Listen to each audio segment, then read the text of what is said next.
Donc, il s'agit d'un tour d'horizon des principales intoxications du cheval au pré. Nos conférenciers sont Oji Rodet, vétérinaire enseignant-chercheur à l'école vétérinaire d'Alfort.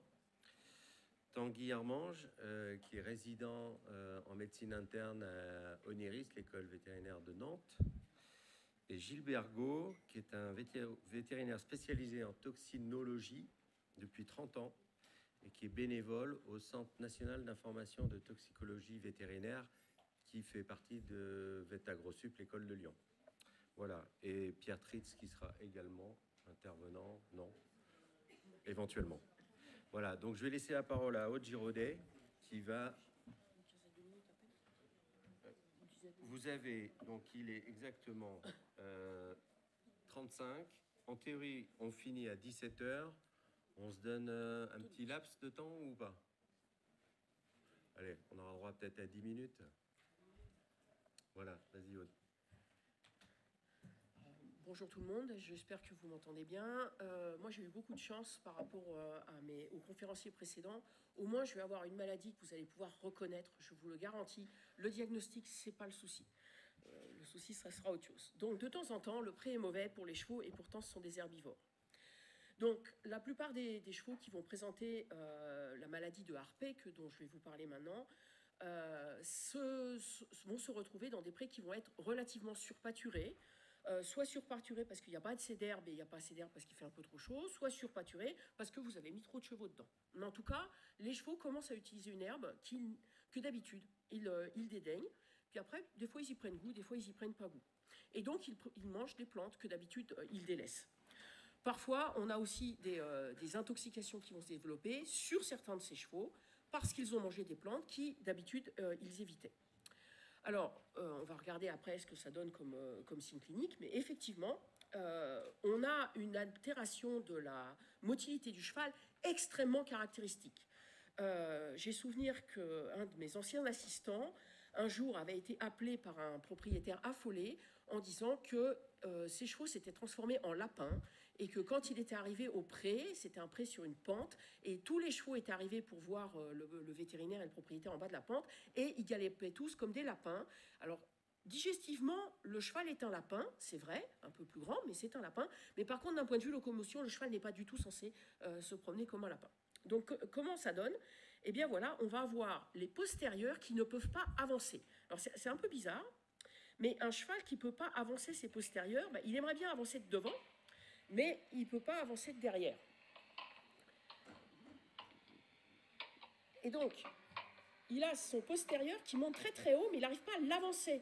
Il peut le monter, mais il ne peut pas l'avancer. Alors là, la jument est relativement calme. Pour être honnête, c'est une vidéo canadienne, mais elle est tellement parfaite que je ne pouvais pas faire mieux que ça. Et vous entendez comment ça tape fort, pareil. Par terre, vous entendez que le membre, il tape extrêmement fort. Chez nous, ça s'appelle la spasticité. Il ne contrôle absolument pas la descente de son membre. Et là, vous avez vu le galopé lapin, là. Vous avez vu à un moment, elle a essayé de se dire, bon, si j'avance les deux en même temps, peut-être que je vais y arriver mieux. Mais en fait, non, pas du tout. Donc voilà, ça c'est une jument atteinte d'une forme absolument typique de harpée. Et comme vous pouvez le voir, les deux membres sont atteints. Il y a une forme de harpée unilatérale. On peut avoir un cheval avec un seul membre qui fait ça. Mais ce n'est pas le harpée dit australien, ça n'est pas le harpée d'intoxication dans un pré. Donc le harpée dit australien, c'est, comme vous pouvez voir, une difficulté très importante à marcher. Des fois, le canon vient toucher le ventre. On a une spasticité, donc un mouvement brutal lors de l'extension.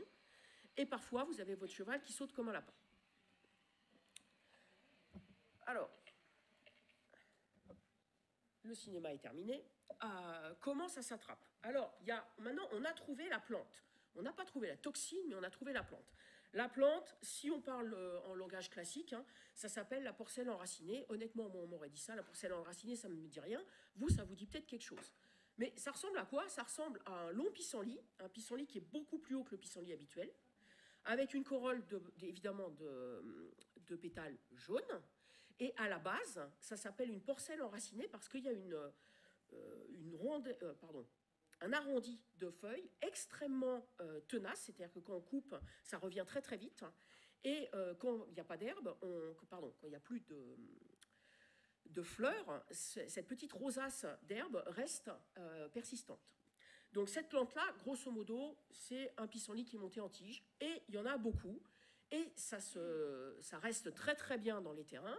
Ça aime bien les terrains relativement pauvres, donc quand vous avez un herbage qui n'est pas très riche, il n'y a aucun problème, ça va pouvoir se développer. Et puis une fois que c'est dans la pâture, eh ben, ça a bien tendance à se développer parce que c'est grosso modo plus costaud, plus résistant que les herbes d'à côté.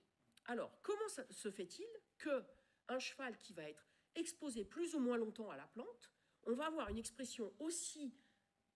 d'apparition aussi drastique et aussi importante d'un coup? Parce que le cheval, il ne commence pas par avoir des petits mouvements, et puis sur 1 mois ou 2 mois, on a des grands mouvements. Non, ça va très vite. Et donc, vous allez appeler effectivement votre veto, parce qu'à un moment, le cheval, il se met à marcher comme un lapin, et que c'est un peu bizarre. Donc, du coup, comment ça se fait que sur quelque chose d'un peu chronique, on ait une expression clinique brutale? Ça s'appelle l'effet de seuil. Donc, l'effet de seuil, je vais essayer de vous l'expliquer. Ici, horizontalement, on a la quantité d'herbe consommée. Et verticalement, on a l'apparition des signes cliniques. Ces signes cliniques vont apparaître quand on va dépasser un certain seuil de tolérance du cheval. Ses nerfs vont être un peu abîmés, il va arriver à compenser, et à un moment, il ne va plus arriver à compenser. Ce qui fait que là, sur le diagramme que j'ai imaginé, vous allez avoir 50% de la quantité d'herbe anormale consommée sans apparition de signes cliniques, puis il y en mange 10% de plus, et d'un coup d'un seul, poum, tous les signes apparaissent. Donc sur un fond chronique, on va avoir une apparition rapide. Et ça, c'est très très difficile à comprendre, parce qu'on se demande pourquoi on ne l'a pas vu 2 jours avant ou 1 semaine avant, alors que le cheval il était déjà dans le même pré.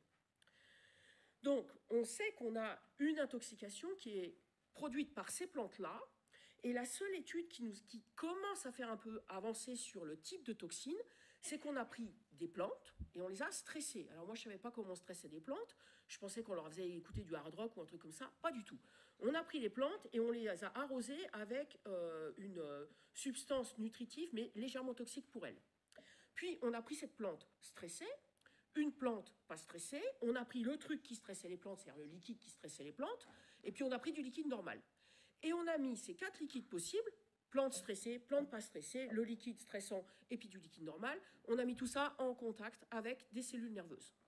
Et on a prouvé qu'il y avait quelque chose dans la plante stressée qui abîmait 4 à 5 fois plus les cellules nerveuses que quand les plantes n'étaient pas stressées.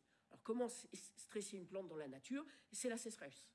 Donc, les plantes qui sont exposées à la sécheresse vont produire davantage de toxines ou sont capables de produire davantage de toxines qui sont extraits par l'eau, puisqu'on a vu que c'est en utilisant de l'eau, enfin un liquide soluble à l'eau et non pas à l'huile ou à l'alcool. C'est vraiment l'eau qui a permis l'extraction de cette toxine. Donc on a avancé d'un cran. Je ne sais toujours pas la toxine que c'est, mais c'est une toxine soluble dans l'eau. Donc on espère que l'étape d'après, ça va être de trouver quelle est la toxine. Honnêtement, est-ce que ça va arranger les éleveurs de savoir le nom de la toxine? Je ne suis pas sûre. On sait déjà que c'est la plante. Or, vous, ce qui vous intéresse, ce n'est pas le nom de la toxine, c'est qu'est-ce que vous allez faire si ça vous arrive avec votre plante. Mais on avance quand même un tout petit peu. Donc, on sait que c'est une maladie nerveuse, on sait qu'elle est déclenchée par la consommation de la plante, on sait qu'elle est déclenchée par une consommation de la plante qui devient toxique, et puis grâce à nos confrères de Lyon, on sait aussi que certains des chevaux qui sont exposés à la plante, malheureusement pour nous, développent un goût.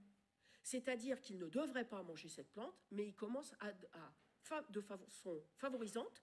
Quand ils sont dans un pré qui en a, ils la mangent. Et ça, c'est quand même un peu un drame parce qu'ils font exprès de s'intoxiquer. Donc, qu'est-ce qu'on va voir? On va pouvoir diagnostiquer de façon clinique quelque chose qui est très facile. Par rapport à la maladie de l'herbe, il n'y a pas photo. C'est franchement, vous en voyez un, vous l'avez toujours vu. S'il fait qu'un seul membre, ça arrive aussi, mais ce n'est pas la même maladie, ce n'est pas une intoxication. Donc le ARP qu'on appelle chez nous unilatéral, vous faites toujours venir votre veto, mais ce ne sera pas la même étiologie. Ensuite, le diagnostic, il va se faire aussi par ce qu'on appelle nous l'épidémiologie, c'est-à-dire la cause. Vous avez un cheval qui marche comme un lapin, il faut aller chercher dans votre pré si vous avez de la porcelle enracinée. Quand c'est la période des fleurs, c'est très facile, parce que vous cherchez votre pissenlit qui est un petit peu trop haut. Quand ce n'est pas la période des fleurs, ben là, vous essayez de rechercher soit sur Internet, soit vous retrouvez le PowerPoint que j'ai, et vous avez ces espèces de petites rondelles de fleurs, de feuilles assez caractéristiques. Et puis la bonne nouvelle, c'est que c'est très difficile à enlever. Ensuite, quand même, on pourrait avoir des pathologies un petit peu bizarres avec un cheval qui a une blessure bilatérale aux deux postérieurs. Alors, pour faire marcher un cheval avec des hautes foulées comme ça, si un jour ça vous amuse, vos protections de transport au postérieur, vous les serrez un peu plus que d'habitude. Et vous allez voir, ça, au début, ils marchent exactement comme ça. Ils essayent de passer sur le côté parce qu'ils ont l'impression de ne pas pouvoir avancer. Bon, alors, théoriquement, votre examen clinique doit pouvoir vous montrer s'il y a des protections sur vos postérieurs, mais on peut avoir des blessures ou des atteintes qui, éventuellement, vont avoir une expression clinique proche. Mais il n'y en a pas quand même beaucoup qui vont faire marcher le cheval de cette façon-là. Mais il faut penser à une blessure bilatérale. Un cheval qui se serait blessé avec des cicatrices qui auraient abîmé les nerfs, les deux postérieurs en même temps, pourquoi pas? Ça pourrait exister. Est-ce qu'on peut traiter cette maladie? Alors, là, la bonne nouvelle, c'est que oui, bien sûr, on peut traiter la maladie. Il y a un proverbe qu'on utilise beaucoup à l'école, c'est plus c'est grave, plus c'est grave. C'est-à-dire que de façon extrêmement intuitive, si votre cheval est très atteint, ce sera un petit peu plus compliqué à traiter que si votre cheval est un peu moins atteint. Mais néanmoins, déjà la première chose, arrêtez de nuire. Vous pensez que votre cheval a été atteint de maladie de Harpée, vous allez appeler votre vétérinaire, il va venir par exemple le lendemain ou dans la demi-journée, ben, la première chose à faire, c'est vous le rentrer, vous l'empêchez de continuer à manger cette herbe-là. La deuxième chose, c'est que dans certains cas, le simple repos avec le retrait, c'est important, avec le retrait, d'abord arrêtez de nuire. Le repos et le retrait, pour certains chevaux, ça suffit. Pour d'autres chevaux, on peut ajouter un traitement médical qui a été prouvé, qui a une très bonne efficacité. Pendant un moment en France, on avait des difficultés pour avoir cette molécule qui s'appelle la phénitoïne. On avait des difficultés d'approvisionnement. C'est une molécule qui est utilisée pour les épileptiques. Même les épileptiques n'arrivaient pas à avoir ce traitement. Ils ont dû rechercher une molécule dans d'autres pays d'Europe, la faire revenir. On a eu des petits problèmes d'adaptation de traitement, mais bref, on l'a de nouveau. Donc on peut donner ce traitement une fois par jour par voie orale. C'est tout à fait faisable chez vous et non pas en hôpital. Quand on n'a pas l'effet qu'il nous faut, on peut aller jusqu'à 2 fois par jour. Là, on a un petit peu d'abattement quand on passe à 2 fois par jour, mais on a un traitement médical qui peut vraiment bien fonctionner. Et puis, comme j'ai une chirurgienne qui aime bien chirurgiquer, il faut quand même que je vous en parle. On peut aussi, quand les chevaux sont complètement incapables d'avancer et que du coup, on a vraiment des difficultés à les maintenir en vie parce qu'ils sont très anxieux, debout, comme vous pouvez le voir sur la photo, on peut couper le nerf qui permet aux membres de faire ça. Donc si le membre ne peut plus faire ça de façon spastique, le cheval réapprend à avancer avec tous ses autres muscles, mais il n'a plus ce blocage spastique sous le ventre qui fait qu'il est extrêmement anxieux. Donc on a un traitement chirurgical qui fonctionne parfaitement. Donc si le repos, l'éviction de la plante, éventuellement le traitement médical, je suis médecin, je peux faire le traitement médical, ça ne marche pas, on a encore autre chose à vous proposer. Donc c'est vraiment une maladie sur laquelle on peut avoir un effet, une vraie action thérapeutique et efficace. Ensuite, le pronostic, bah, évidemment, plus c'est grave, plus c'est grave. Certains cas extrêmement atteints, si les gens ne peuvent pas aller jusqu'à la chirurgie, les chevaux ne peuvent plus avancer. Si c'est des chevaux, par exemple, au pré, des chevaux qui avaient l'habitude d'être au pré, qui ont une valeur, on va dire, uniquement sentimentale, mais sur laquelle on ne peut pas investir ni un traitement phénitoïne prolongé, ni un traitement chirurgical, eh bien dans ces cas-là, on est parfois malheureusement obligé d'arriver à l'euthanasie parce qu'ils ne peuvent littéralement plus marcher. Or, un cheval, du point de vue éthique, quand il est au pré, il faut qu'il puisse aller manger, aller boire, aller se mettre à l'abri s'il pleut. Et donc un cheval qui ne peut pas bouger, qui est planté au milieu du pré, sur des semaines, ça peut vraiment être une difficulté. Donc il arrive dans certains rares cas qu'on ait à les euthanasier. Il y a aussi une complication qui est une complication de pharyngée avec un étouffement parce que le larynx ne fonctionne plus correctement. Là encore, plus c'est grave, plus c'est grave.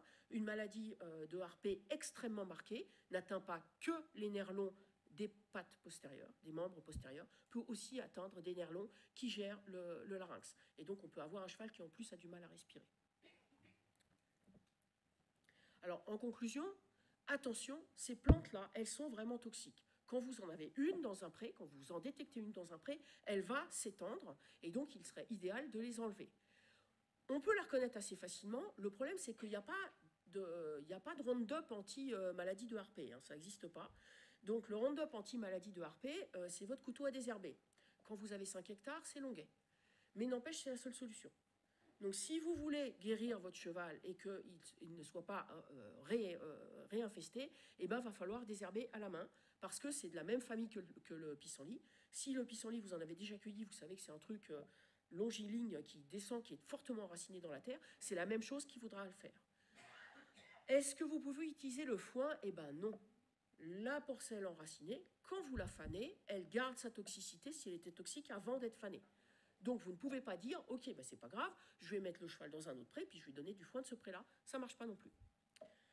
Donc les plantes sèches sont également toxiques, et on a pu voir que d'une part la clinique était facile, mais que par ailleurs, le traitement, lui, il existe par rapport à la maladie précédente où on ne connaît pas la cause et on n'a pas de traitement. Donc moi, j'ai eu de la chance dans le sujet que j'avais à traiter pour vous. Donc là, je pense que je vais aller très vite et je peux répondre à des questions si vous voulez.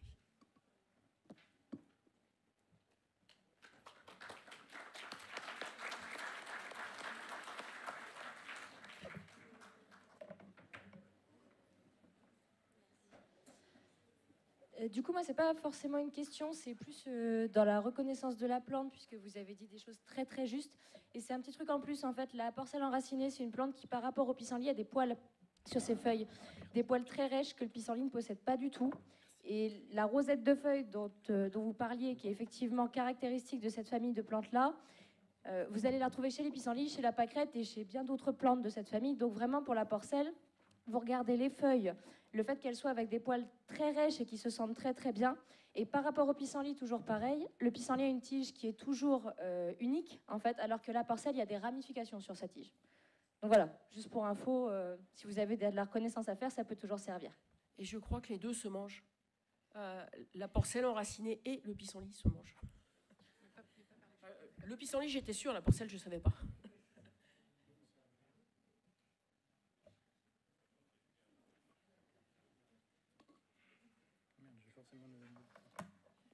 J'ai une question du Loir-et-Cher.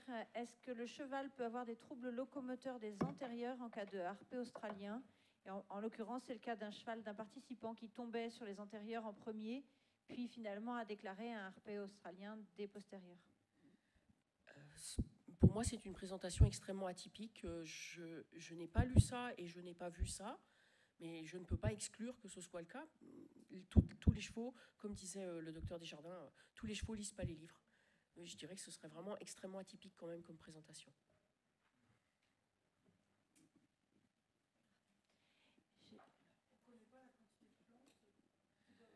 Alors la question était, est-ce qu'on connaît la quantité de plantes? En tout cas, moi, je n'ai pas trouvé d'informations.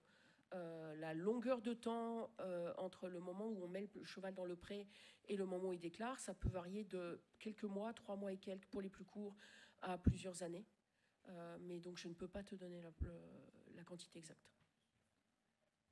Combien de temps faut-il pour une réponse à la phénitoïne? Ça prend combien de temps et est-ce qu'il faut traiter longtemps après l'arrêt des symptômes? Dans ma très courte expérience, la réponse était très rapide. En quelques jours, j'avais une amélioration. Et en fait, j'ai fait, à partir du moment où le cheval était complètement normal, j'ai fait une diminution, parce que les livres disent diminuer progressivement, mais on ne sait pas le progressivement. Donc j'ai tout bêtement diminué de 10%, 10%, 10%, en vérifiant qu'il n'y ait pas de récidive, et ça s'est bien passé. Et juste pour apporter une précision pour ça, en fait, ça masque juste les symptômes, la phénitoïne. Donc si le toxique il est là, les dommages sont là. Et en fait, vous pouvez les laisser... tant qu'il y a des symptômes, il faut le laisser. En fait, si les toxines ils mettent 6 mois à partir, nous, c'est arrivé de les laisser. On les fait par tranche de 2 mois, mais si au bout de 2 mois, ça fait, donc il faut recommencer. Le problème aussi, quand même, que la phénitoïne, c'est que ça coûte relativement cher.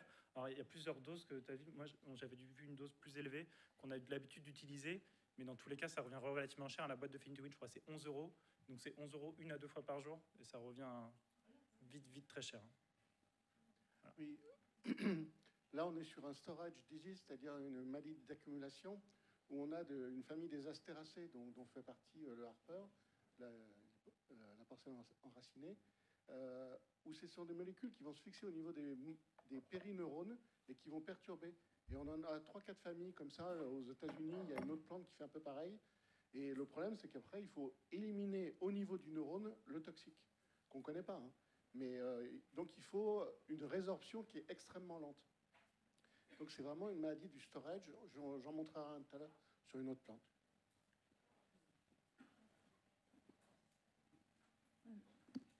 Une question pragmatique du lycée agricole à Rodez. Une fois les extenseurs sectionnés, quels sont les symptômes en cas de nouvelle intoxication?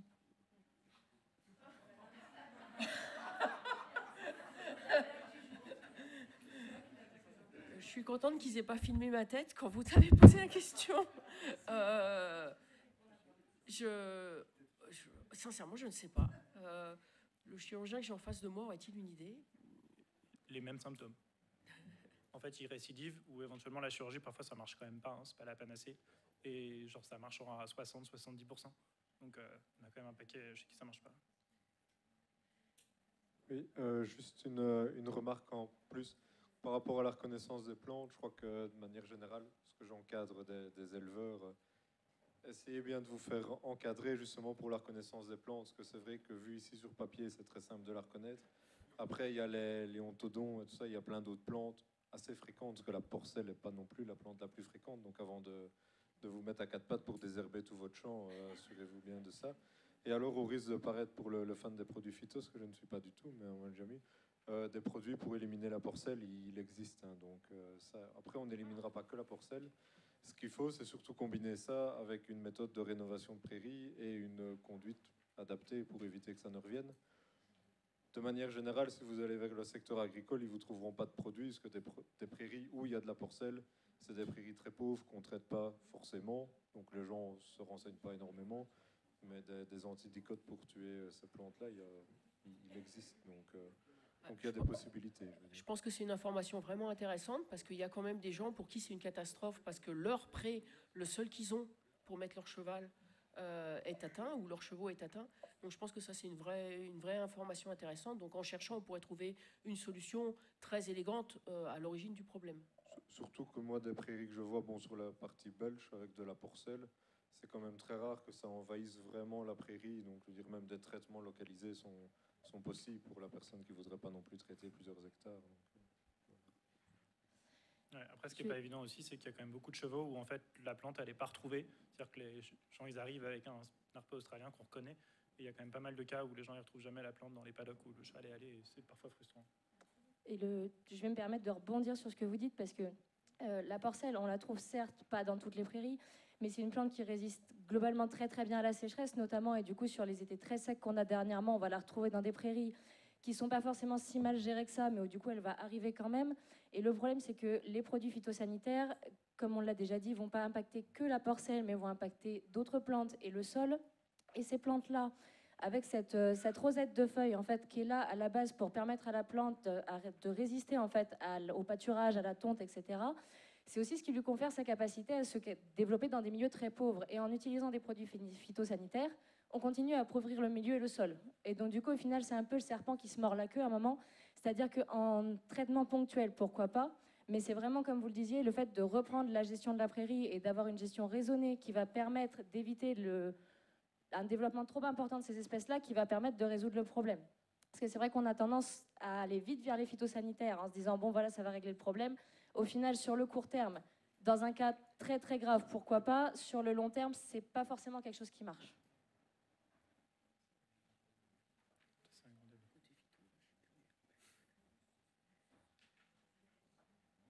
On passe au gland.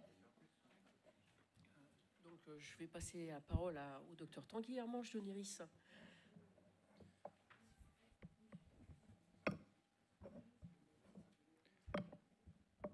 Bonjour à tous, je suis très heureux d'être présent aujourd'hui pour vous présenter les résultats d'une petite étude qu'on a faite. Donc cette étude, en fait, elle est née du fait depuis quelques années, on a une recrudescence des cas d'intoxication au gland. Je ne sais pas s'il y a des gens qui viennent de l'ouest de la France ici. Un peu, donc je pense que... Voilà, donc ceux qui viennent de l'ouest de la France, et notamment, moi je suis pas en région nantaise, donc je vais parler pour la région nantaise, il y a quand même eu vraiment des grosses épidémies de gland les dernières années, avec des résultats vraiment cata pour les chevaux. Donc on a essayé de reprendre un peu les résultats pour essayer un peu mieux comprendre, faire parler du problème pour essayer de voir si on ne pouvait pas trouver des solutions. Voilà, donc juste si on peut reprendre les petits cartons de Dominique, qui était une très bonne idée. Combien d'entre vous ont déjà entendu parler de cette intoxication? On peut mettre le carton vert si vous en avez entendu parler, et rouge si vous n'en avez pas entendu parler. Ouais, donc, ouais, quand même. Donc, il y a quand même une majorité de vert, même s'il y a peut-être 20% de rouge quand même. Donc ça montre que l'intoxication au gland, malgré tout, elle est pas très bien connue encore. Et combien de vétos ici ont eu des cas d'intoxication au gland avérés? Oui, donc il y en a quand même beaucoup aussi. Super. Donc au moins, on va savoir de quoi on parle. Donc ça va un peu avec l'intoxication au gland. Donc c'est une intoxication qui est peu décrite dans la littérature. En fait, si on tape les mots horse ou equine et acorn dans PubMed, en fait, on trouve deux publications. On a une publication anglaise qui date de 2015 et une publication de 1976 sur un cas d'intoxication aiguë. Donc on n'a vraiment que des rapports anecdotiques dans la littérature, des rapports qui sont aussi anecdotiques dans d'autres espèces. Et en fait, les seules revues de cas sont l'étude anglaise sur 9 cas publiés dans l'EVJ en 2015 et une étude sur des chevaux d'autopsie, donc de l'équipe de l'ANSES de Dosvillers en France, qui a publié des résultats d'autopsie cette année dans le nouveau praticien vétérinaire. Donc voilà, donc c'est une intoxication qui est rapportée avec un peu plus de données chez les ruminants. Et on notera qu'il y a des espèces qui sont plutôt nommées résistantes à cette intoxication, qui le tolèrent beaucoup mieux, comme le porc, les écureuils par exemple, qui sont peu ou pas sensibles. Notons qu'un porc peut même ingérer jusqu'à 10 kg de gland par jour sans avoir aucun souci. Donc voilà. Et la raison de cette tolérance, elle est assez discutée. Il y a des gens qui avancent des arguments, on en parlera tout à l'heure, mais ça reste encore discuté. Donc l'objectif de cette étude était de caractériser la survenue, le tableau clinique et les éventuelles différences significatives entre les chevaux survivants et non survivants, parce que vous allez voir que ça tue bien, entre guillemets. Et donc, pour essayer d'avoir des critères pronostiques pour aider au mieux les gens et les vétérinaires dans le référé et les décisions à prendre au niveau de l'hôpital. Donc, c'est une étude rétrospective, donc entre 2011 et cette année, parce qu'en fait, cette année, il n'y a eu aucun cas, donc c'était facile de l'inclure. Et donc, dans un premier temps, on a récolté les données cliniques, et dans un deuxième temps, on a aussi appelé les propriétaires et essayé de récolter un peu de données sur l'épidémio pour essayer de mieux comprendre ça, ce que je vais vous présenter. Donc, au total, 25 chevaux ont été inclus. Donc les critères d'inclusion, on s'est basé sur l'étude anglaise. Donc il fallait avoir 4 critères parmi les 6 suivants. Donc une survenue à l'automne, qui était le cas pour évidemment tous les chevaux, des glands dans le milieu de vie, des paramètres cliniques ou biochimiques compatibles avec une atteinte digestive ou rénale, des coques de glands retrouvées dans le tractus digestif, une comorbidité ou comortalité sur les compagnons de pré, et des résultats d'histologie ou d'autopsie compatibles avec une intoxication au gland. Pour les analyses statistiques, on a fait des tests de Sudden pour des comparaisons de moyenne entre les groupes et des tests de Q2 pour les comparaisons de groupes. Une fois qu'on a mis des barrières, on va en parler. Donc, au global. Donc, en fait, pour les cas, comme je vous parlais, il y a vraiment une grosse recrudescence des cas. On a eu 2 cas en 2011, donc ça, c'était encore des cas anecdotiques, comme on peut trouver un peu partout. Et par contre, en 2008, on a déjà eu 8 cas, on s'est déjà dit, dis donc, ça fait quand même beaucoup. Et en 2015, donc là, en 2017, on a eu 15 cas. Donc 15 cas, ça commence vraiment à faire beaucoup, sachant qu'il faut imaginer que quand nous, on en a 15, on a les vétos au téléphone qui nous disent bah, « je voudrais faire celui-là, ça va vraiment pas, ça fait le 5e que je vois dans la journée ». Et donc, c'était vraiment quelque chose qui était majeur, en tout cas dans notre région. Donc, ça signe quand même une augmentation progressive du cas ces dernières années et une cyclicité dont on va reparler. Donc, pour ce qui est de la saisonnalité, donc ça revient sur une période assez courte globalement, entre le 19 septembre et la fin octobre, avec un gros pic la première semaine d'octobre. La durée d'évolution avant admission à l'hôpital était globalement de 6 heures, mais ça pouvait aller de quelques heures à quelques jours pour le max vraiment des cas. En général, c'était quand même quelques heures. Et la durée d'évolution n'était pas corrélée à la survie. Alors, pour ce qui était des races, il y a globalement des chevaux de selle qui sont présentés à l'école, ça correspond plus ou moins à la population. Pas de corrélation possible du fait du faible nombre de cas par race à chaque fois. Mais on peut juste noter quand même que tous les Shetland étaient morts. Pour ce qui est de l'âge moyen, donc l'âge moyen était assez élevé, donc de 16 ans. Et ça, c'était peut-être à corréler avec le pourcentage de chevaux retraités, mais finalement, ce n'était pas si élevé quand on reprend vraiment les données.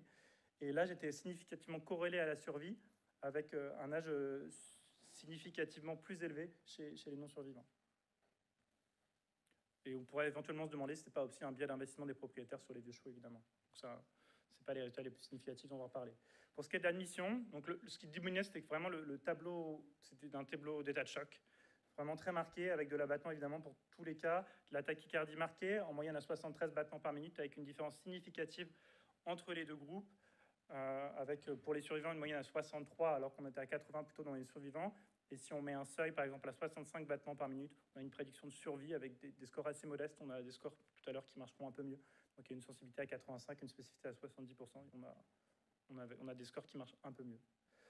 Donc en général, la majorité des chevaux avaient évidemment des muqueuses anormales. Si on essaye de grader, pareil, c'est cette modification des muqueuses. Donc si on considère, donc là, vous avez sur la photo de gauche, ça rend un peu moins bien avec la lumière, mais les muqueuses, on avait des muqueuses congestives. De l'autre côté, on a eu parfois des chevaux qui arrivent en ictère. C'est quand même loin d'être la majorité des chevaux. Je pense qu'il n'y a que 2 chevaux sur les 25 qui sont arrivés en ictère, avec du sang hémolysé ou une pigmenturie très marquée, hein, qui se retrouve un peu les photos que Dominique vous a présentées ce matin. Et si on grade un peu les anomalies des muqueuses, les chevaux qui avaient des anomalies importantes des muqueuses, que j'ai qualifiées ici par soit des liserés hémorragiques, une congestion, un ictère ou une cyanose, avaient significativement moins de chances de s'en sortir que les autres.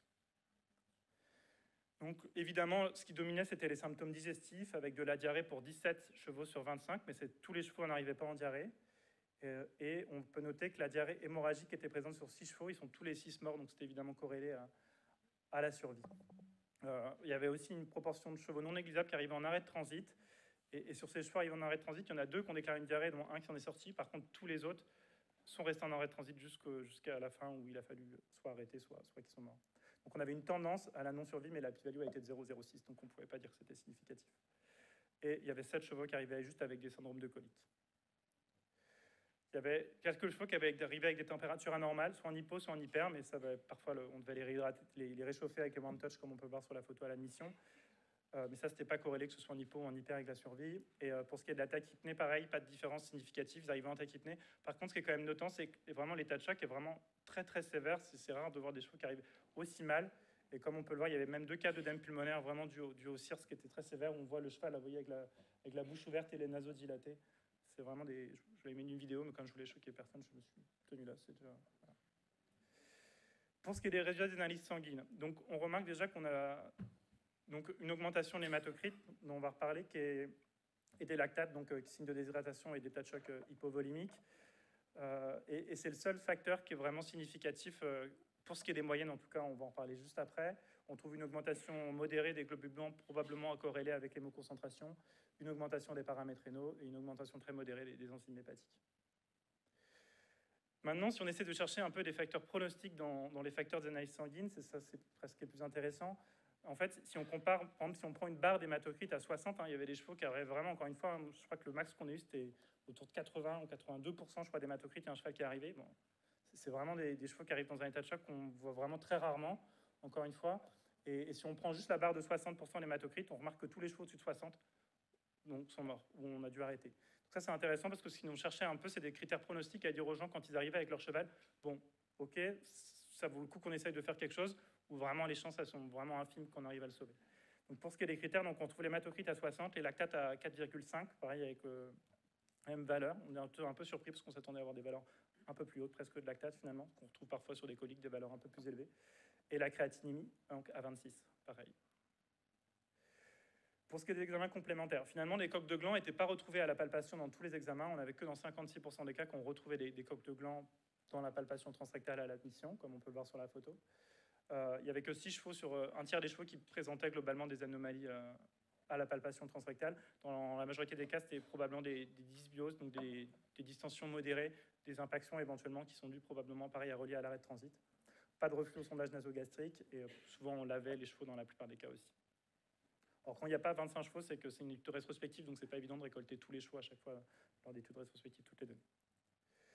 Ensuite, à l'échographie abdominale, ça, ce qui était vraiment assez marquant aussi, c'est vraiment rare de retrouver un épaississement aussi marqué de la paroi du côlon. Donc on avait surtout du côlon ventral, mais également du côlon dorsal, avec une différence significative entre les survivants et les non-survivants. Mais je pense que ça arrivait parfois de retrouver des valeurs jusqu'à 5 cm. Normalement, pour parler à tout le monde, une paroi normale, c'est 2 mm. Donc même déjà imaginez, même 2 cm, c'est 10 fois la valeur normale. Donc c'est vraiment très sévère et pareil, on le retrouve assez peu. Et pareil, si on prend un seuil à 22 mm, un truc s'est glissé, à 22 mm, donc ça permettait de caractériser le fait que, encore une fois, plus c'est grave et plus l'épaississement était corrélé à la survie, plus c'est grave, comme dirait. Avec quand même la limite technique qu'il faut quand même rappeler, ce qui n'est pas évident, c'est que c'est des chevaux qui arrivent en urgence. Donc, c'est pas toujours le même opérateur qui fait les échographies, donc peut-être à relativiser. Et je vous ai mis aussi la photo du bas, notamment pour montrer que parfois c'est tellement moche que prendre une image et une épaisseur de paroi quand le côlon est dans un état comme ça, c'est délicat et je ne suis pas sûr que ce soit forcément très significatif. Voilà.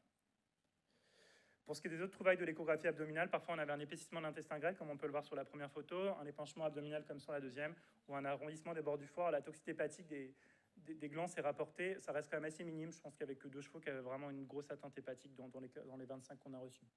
À la parasynthèse, Donc on a fait parfois des parasynthèses, ça dépendait un peu du clinicien, ce qui avait globalement quand même pas beaucoup d'épanchement à l'admission. Il y a quand même 2 cas, on retrouve des valeurs vraiment très élevées. Je les ai mis ici parce que je pense que quand on est veto, c'est intéressant quand on fait quand on fait des parasynthèses sur des chevaux qui arrivent comme ça en colique, sans autre signe. On avait des valeurs de lactate jusqu'à 10 dans la parasynthèse. Donc c'est vraiment des trucs cata. Évidemment, ceux-là, ils sont décédés, mais il n'y a pas que des affections étranglées qui peuvent faire monter les lactates dans des valeurs aussi élevées. Voilà. Donc pour ce qui est du traitement, donc c'est un traitement non spécifique, un traitement de soutien avec en premier lieu, ils arrivent, on met des hypertoniques et des isotoniques. Et dans la majorité des cas, quand il y a le budget qui va avec, on essaye de donner un maximum de plasma et d'hydrocolloïdes. Vous avez vu, en fait, les protéines totales, elles sont à peu près dans les normes quand ils arrivent. C'est l'albumine qui est un peu basse. Par contre, c'est des chevaux qui arrivent en général entre 50 et 80% d'hématocrites. Donc si vous les en remplissez pas avec des hydrocolloïdes, vous ne pouvez pas les suivre et vous les perdez en général quand ils arrivent dans un état très sévère. Donc on a une thérapie anti-inflammatoire, principalement avec des INS, avec de la phénixylméglumine. En général, utilisée à pleine dose, parce que comme ils sont très douloureux, on a vraiment du mal à maintenir la douleur de ces chevaux-là. On va en reparler, parfois à quart de dose, mais en général, c'est quasiment toujours à pleine dose pour la douleur. Et dans des rares cas, il y a des corticoïdes qui ont été utilisés. C'était plus pour soit des réactions transfusionnelles, soit dans un cas, ça a été un peu confondu avec une cyatostomose larvaire, qui font parfois des épaississements comme ça. Mais ça a été arrêté ensuite. Donc du charbon ou de la paraffine, alors, il y a toujours un peu le débat, qu'est-ce qu'on met l'un ou l'autre? C'est pas évident, il y a quand même des études qui avaient montré aussi que la paraffine pouvait favoriser un peu l'absorption des toxines lipidiques ou quoi que ce soit. Donc souvent il y avait du charbon et parfois on leur passe un peu de paraffine, surtout sur les arrêts de transit pour essayer d'éliminer au maximum les glands. De l'énoxaparine ou de l'héparine pour essayer de prévenir les troubles de la coagulation parce qu'ils sont en CIRS et en état de choc sévère, et une antibiothérapie dans la majorité des cas. Et parfois, les INS ne suffisent pas. Il y a quand même 10 cas, vous voyez, qui ont nécessité des mesures de mise en place complémentaires pour l'analgésie. Alors parfois, c'est juste de l'alido, entre guillemets, juste, mais ça nous arrivait de faire des CRI de kétamine ou d'alpha-agonistes ou de morphine pour essayer de stabiliser la douleur tellement les chevaux ils arrivent dans un état douloureux. Pour ce qui est de la durée d'hospitalisation, en moyenne, elle varie de 1 heure à 9 jours, parce qu'il y a quelques chevaux qu'on a dû euthanasier dès l'admission tellement ils arrivaient dans un état cata. Alors parfois, ça faisait genre 3 heures que ça évoluait. 2 autres ont été euthanasiés pareil dans les 3 heures. Et ce qui est assez marquant globalement, c'est que les premières 48 heures, elles sont critiques. C'est-à-dire qu'il y a 9 décès la première journée, 4 autres la deuxième journée.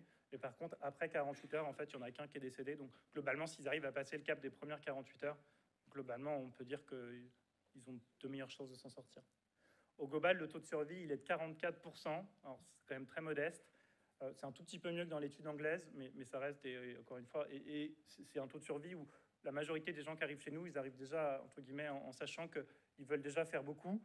Parce que nous, il y a des vétos, quand ils nous référaient les cas, ils nous disaient bah, c'est le 5e que je vois aujourd'hui, j'en ai déjà euthanasié 3, et celui-là, il faut que vous le sauviez. Pareil, on en avait plusieurs qui nous disaient bah, il y en a un qui est mort dans la nuit, du même près, celui-là, il est malade, on vous l'envoie. Donc il y a des cas qu'on arrivait parfois presque un peu tôt, entre guillemets, ils étaient juste abattus, ils n'avaient pas d'autres symptômes. Donc ça, ceux-là, c'est ceux qui avaient le meilleur pronostic, mais il y a vraiment qui arrivaient dans des états de choc où c'était vraiment compliqué.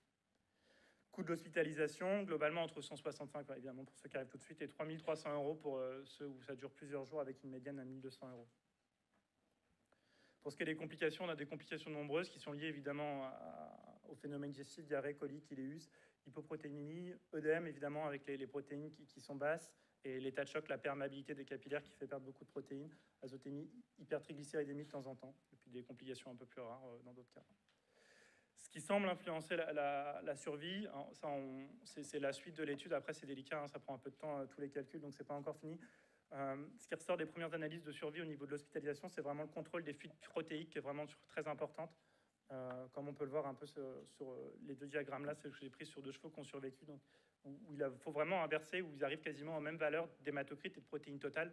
Et pour essayer de réinverser la valeur normale, normalement des protéines sont entre 60 et 80, l'hématocrite entre 30 et 40. Vous voyez là, ils arrivent à la même valeur. Donc si vous arrivez à repartir dans le bon sens en général, ça va plutôt bien. Le retour de l'appétit aussi qui était marqueur, qui était assez flagrant sur tous les chevaux qui s'en sont sortis, et la normalisation des paramètres rénaux. Pour ce qui est en autopsie, il y a 6 chevaux qui sont passés. À chaque fois, donc, il y a des glands qui ont été retrouvés en très grande quantité à chaque fois au niveau digestif. Et ce qui domine, c'est vraiment une colite œdémateuse, pas forcément ulcéreuse. Il y a finalement assez peu d'ulcération. C'est vraiment une colite œdémateuse. Donc en fait, il y a un œdème de la paroi du côlon au niveau de la sous-muqueuse qui est très sévère. Vous pouvez le voir sur la deuxième photo. Là, ça fait plusieurs centimètres d'épaisseur. Je vous ai mis la photo d'histo. J'en profite pour remercier Laetitia qui nous a fourni les images. C'est voilà, avec vraiment un œdème très important, une infiltration au niveau de cet endroit-là. Les autres lésions étaient des lésions d'état de choc type suffusion, hémorragie du cortex surrénalien, comme on peut voir sur les 2 premières photos, des hémorragies tubulaires dues à la toxicité des tanins, et dans un cas, on avait une nécrose centrilobulaire avec une lipidose, mais encore une fois, c'était pas très fréquent finalement, les toxicités hépatiques ou même hémolytiques qu'on peut retrouver parfois dans la littérature, notamment chez les bovins. Pour ce qui est de la discussion en toxicité, on impute souvent la toxicité des glands à la richesse en tanins, donc c'est ce qu'ils écrivent dans la littérature, notamment en acide digalique qui est transformé en tube digestif en acide gallique et pyragolol. Alors c'est un peu des mots un peu... Voilà. Donc ce qu'il faut vraiment retenir, c'est que les tanins, c'est des macromolécules et on attribue leur toxicité en fait que ces macromolécules, elles vont se lier avec d'autres protéines ou enzymes qui vont diminuer les effets de ces enzymes digestives, donc qui vont créer soit un ralentissement du transit ou des troubles de la digestion. D'autre part, on peut aussi avoir donc les tanins, c'est très amer et astringent, donc ça peut provoquer une sécheresse des muqueuses. Donc tout cela a un peu pour conséquence de perturber le système digestif avec probablement une grosse perturbation du microbiote digestif et qui fait qu'on retrouve cet état de choc qui est un état de choc endotoxinique du fait que de la perméabilité du tube digestif et de la résorption des toxines. Ce qu'il faut savoir, c'est que les concentrations en tanin et en acide phénol varient beaucoup d'une étude à une autre. Elles varient aussi beaucoup, donc, par exemple, des chênes. Donc, le chêne noir, par exemple, a des concentrations supérieures au chêne blanc. Ce qui est vraiment frustrant, c'est que déjà, d'une, il n'y a aucune étude chez le cheval. Donc, ça veut dire qu'il n'y a aucune vraiment étude qui s'est penchée sur la question chez le cheval. Probablement parce que pour l'instant, on n'avait que des rapports anecdotiques avant ces quelques séries de cas qui sont publiées maintenant depuis 2015, et où il n'y avait rien avant. Et voilà. Et le peu d'études qu'on a, pareil, sur les glands et les chênes, il y a beaucoup d'études nord-américaines. Donc, c'est pareil, est-ce que transposer des données nord-américaines avec des chênes différents aux chênes français, je pense que c'est pas forcément évident non plus.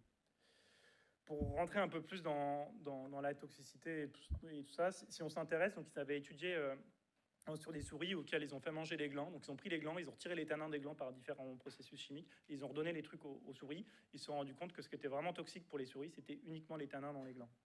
Que cette tolérance, il y avait une tolérance qui était variable en fonction des glands. Donc si on donnait des glands d'une espèce de chêne ou d'une autre espèce, la toxicité était variable et toutes les souris ne répondaient pas pareil à ces glands. Donc on a une influence sur la biodisponibilité des protéines, une importance du microbiote et des enzymes digestifs qui sont sécrétées par l'hôte, qui peuvent hydrolyser les tanins et qui peuvent probablement diminuer la toxicité, notamment des protéines salivaires. Donc c'est l'hypothèse qui a été émise chez le porc que les enzymes salivaires du porc permettraient de fixer les tanins et de les hydrolyser en composés moins toxiques et qui peut-être pour ça qu'eux, ils seraient moins sensibles. Et chez les souris, il a montré que ces enzymes salivaires étaient inductibles. C'est-à-dire que si vous faites manger des glands toxiques à des souris, en fait, cette production d'enzymes, elle va être inductible. Donc voilà, donc c'est peut-être des mécanismes qui pourraient être à pousser, qui pourraient être cherchés, mais il n'y a encore une fois aucune étude chez le cheval, donc transposer des données d'autres espèces, c'est pas toujours évident. Voilà. Donc ça, c'est pour les données un peu de la science. Mais par contre, pourquoi on peut se demander encore une fois pourquoi cette toxicité massive récente chez le cheval dans l'ouest de la France? Parce que quand on parle avec les vétos référents de la clinique, ils nous disaient il y a 20, 30 ans, ça n'existait pas. Il n'y avait pas d'année comme ça où on retrouvait avec... Parce que nous, encore une fois, on a eu 15 cas, mais il faut imaginer qu'eux, ils en avaient beaucoup plus. Ils envoyaient plusieurs par jour, et ça n'existait pas avant. Donc, qu'est-ce qui se passe? Est-ce qu'on a une influence de facteurs environnementaux? Est-ce qu'il y a des facteurs locaux, des facteurs individuels, etc. Donc, on a essayé de rechercher un peu, on commence à essayer de regarder un peu ça. Donc, déjà, on peut se demander, est-ce qu'il y a une influence de la quantité de glands? C'est-à-dire, qu'est-ce que plus on mange de glands, est-ce que les propriétaires trouvaient qu'il y avait plus de glands éventuellement cette année-là? Si on interroge les propriétaires, globalement, c'est pareil, c'est peut-être un peu biaisé, parce que pareil, encore une fois, on les interroge là aujourd'hui, sur les cas peut-être il y a quelques années, donc il faut tout prendre avec des pincettes, des études rétrospectives, évidemment. Mais on se rend compte que la majorité des gens et des propriétaires d'écuries avaient jugé la quantité de glands comme anormalement élevée ces années-là. Donc, possiblement quand même un effet de la quantité de glands. Évidemment, on peut se poser souvent la question qui revient, c'est est-ce que les glands verts, ils sont plus riches en tanins? Oui, il y a des études qui ont montré que les glands verts étaient plus riches en tanins, et si on interroge les propriétaires, on a globalement les 2/3 qui se disent que oui, a priori, peut-être que les glands étaient quand même plus verts que les autres années. Donc on peut se demander, dans ces cas-là, la question qui vient souvent, c'est est-ce que le vent pourrait impacter la chute des glands prématurés? Donc ça, on va en reparler, on a essayé de regarder un peu ça. Et l'autre question, c'est évidemment l'impact des conditions météorologiques. D'une, sur la quantité de glands, mais on pourrait se demander si la toxicité des principes toxiques présents dans les glands, est-ce qu'elle n'a pas changé aussi dans les dernières années? Donc ça pourrait influer donc, sur la quantité, et aussi donc, sur la composition des tanins, qui pourrait expliquer éventuellement la cyclicité annuelle qu'on retrouve. Et il y a quand même un truc qui est marquant aussi quand on interroge les gens, c'est qu'il y a quand même donc, 63% des chevaux qui avaient déjà été exposés aux glands, Et sans même qu'on pose la question, il y a un quart des gens qui nous disent « mais mon cheval, en fait, ça fait des années, il avait toujours mangé des glands ». Donc les gens, ils ont vraiment du mal à comprendre. Et puis nous aussi, pourquoi aujourd'hui, du jour au lendemain, entre guillemets, ils sont malades alors qu'il y en a certains, ça faisait 15 ans qu'ils mangeaient des glands tous les hivers. Et éventuellement expliquer la progression apparente. Voilà. Il y a beaucoup de questions qu'on se pose, et éventuellement la variation régionale aussi, pareil, le type de chêne. Donc on a essayé de regarder un peu ces questions-là. Donc pour ce qui est de l'impact du type de chêne, donc en région nantaise, on a surtout le chêne pédonculé et le chêne rouvre, comme on peut le voir sur le diagramme de gauche, alors dans le sud de la France, on a un chêne pubescent et un chêne vert. Après, dans l'état actuel des choses, nous, on s'est intéressé qu'au cas dans notre région, et ce serait intéressant de faire une répartition des cas à une plus large échelle pour essayer de mieux comprendre éventuellement s'il y a des vétos dans le sud de la France ou ailleurs qui nous disent bah, moi j'ai pas beaucoup de cas, ou au contraire moi j'ai beaucoup de cas, essayer de corréler ça éventuellement au type de chêne différent, je pense que ce serait intéressant. La deuxième chose qu'on a essayé de s'intéresser, c'est l'impact du vent. Donc là je vous ai présenté les 3 années, parce que les majorités des cas sont en 2015 et 2017. Donc, je vous ai présenté les cas de 2015, 2016, 2017. Donc, en gris c'est les rafales de vent et en vert c'est le vent moyen. Et globalement, si on compare un peu les rafales de vent ou le vent moyen avec le nombre de cas, on remarque que globalement, il n'y avait quand même pas d'impact et on ne voit pas de relation évidente entre les vents moyens ou les rafales dans la région nantaise et des séries de cas dans les jours qui suivaient. Alors, précédemment, on a vu que la majorité des gens, 80% des gens environ, jugeaient que cette année-là, il y avait plus de glands que les autres années. Alors en fait, de la même façon qu'il existe des années à fruits, il existe des années à glands. En anglais, ils appellent ça mast effect ou mast ear. En français, on appelle ça la glandée. C'est un mot particulier, je ne connaissais pas avant non plus, avant de me pencher sur la question. Et en fait, cette glandée, donc, elle est bien connue des gens qui s'occupent des chênes et du commerce de chênes. Déjà, là, pareil, alors, il y a beaucoup d'études, c'est des études nord-américaines, donc c'est pas toujours facile d'extrapoler, mais donc, elle a été démontrée pour certains types de chênes, donc ça c'est avéré, c'est sûr qu'il y a des chênes qui produisent plus d'une année à l'autre, et ça a été aussi montré que, par exemple, la glandée elle variait d'une année à l'autre. Dans l'est de la France, on estime qu'on est plus près des 6 ou 10 ans, alors que dans l'ouest de la France, on est plutôt à 2 ou 5 ans. Donc je pense que ce serait intéressant d'essayer de se rapprocher un peu de cette question-là. Alors, par contre, quand on essaie de s'intéresser à la glandée et d'essayer de savoir pourquoi il y a des années où il y a plus de glands que d'autres, donc il y a quand même pas mal de controverses, c'est-à-dire que même les experts qui se penchent sur la question, ils ne sont pas tous d'accord. Donc, ce qui fait à peu près consensus, c'est les facteurs climatiques qui influeraient au moment de la pollinisation des glands. Donc la pollinisation, elle a lieu plutôt en avril et en mai, et on estime plutôt que ce serait soit l'ensoleillement important, soit une certaine sécheresse, des vents moyens ou de basses températures en hiver au mois de janvier-février, qui accentuerait cette production de glands et qui amènerait à des années à glands, des glandés. Donc on a essayé de s'intéresser un peu à ça aussi. Donc si on regarde l'ensoleillement dans la région nantaise sur la période avril-mai, en fait on remarque que pour 2011 et 2017, on avait la barre rouge, c'est l'ensoleillement moyen. On remarque qu'il y avait un ensoleillement plus important pour 2017 et 2011. Par contre, on remarque que pour 2015, c'est pas fou. Donc sur la période 2011-2017, on pourrait se dire OK sur 2015. Pour ce qui est de la sécheresse, donc si on regarde les précipitations, pareil, au mois d'avril-mai, donc en fonction des années, en rouge, encore une fois, c'est les normes de Météo France, on remarque qu'en 2017, c'était quand même bien en dessous des normes par rapport aux autres saisons, et pareil en 2011. Donc pareil, éventuellement, ce critère-là, il pourrait revenir. Voilà. Est-ce qu'encore une fois, l'impact du changement climatique, ça c'est encore un grand débat. Pour ce qui est des basses températures en hiver, on a repris les mesures de température en janvier, courant janvier. Donc là, il y a 3 courbes, c'est la moyenne, les températures max et les températures minimum. Et si on remarque les températures, et pareil, les 3 barres, alors ça ne se voit pas très bien avec la lumière, je pense, mais les 3 barres, c'est les normes. Globalement, on remarque qu'il y avait un froid tardif, notamment en 2017, pour 2011 et 2015, ça ne ressort pas particulièrement. Donc c'est quand même pas facile de tirer des conclusions absolues. Et pour ce qui est du vent moyen en avril-mai, au niveau de la pollinisation, donc qui favoriserait la pollinisation, alors là, pour le coup, il n'y a à peu près aucune corrélation. Donc au bilan, bien qu'il y a certains facteurs qui semblent influencer, particulièrement pour l'année 2011 et 2017, par exemple pour l'année 2015, on ne trouve pas spécialement de facteurs climatiques qui expliquent cette glandée. Donc une corrélation absolue reste difficile, et je pense qu'il y a encore d'autres études qu'il faudra qu'on se pose sur la question.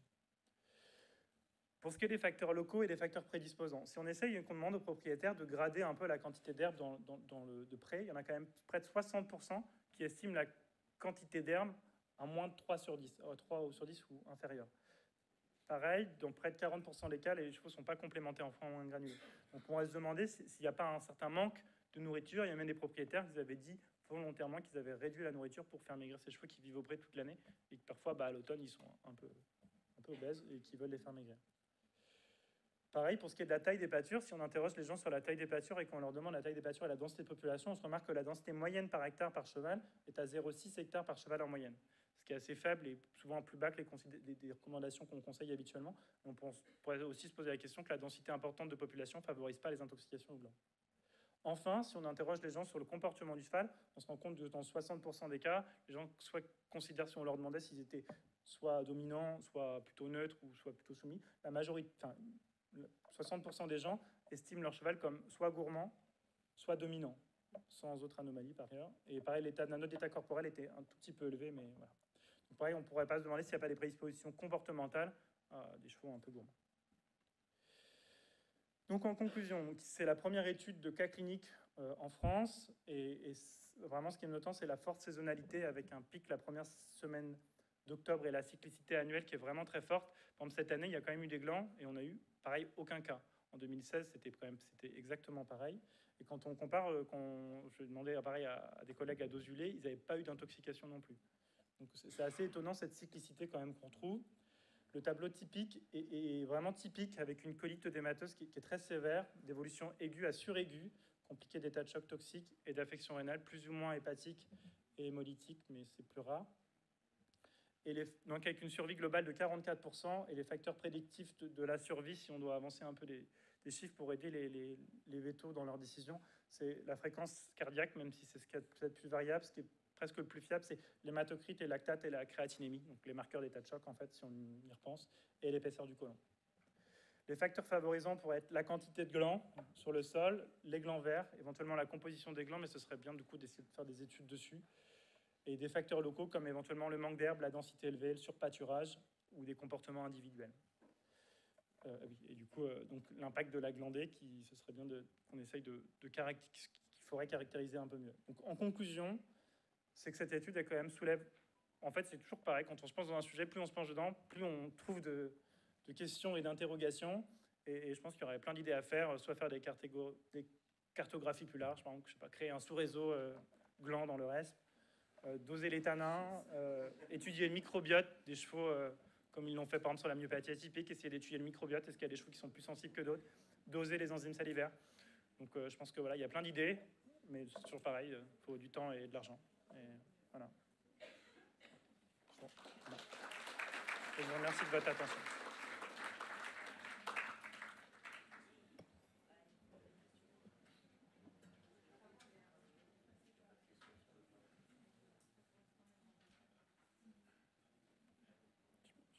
S'il y a des questions, il n'y a pas de souci.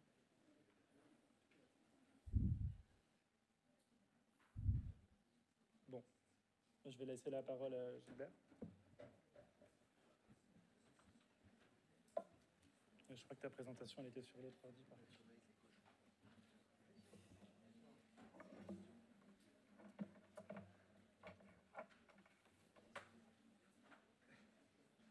Marion, t'as l'ordi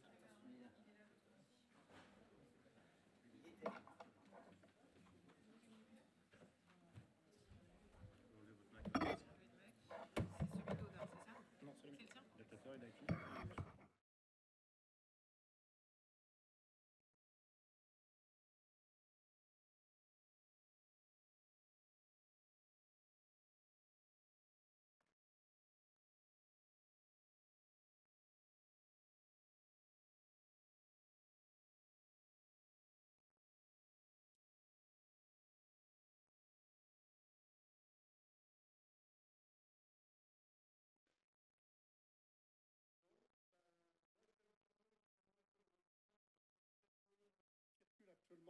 Comme plante toxique.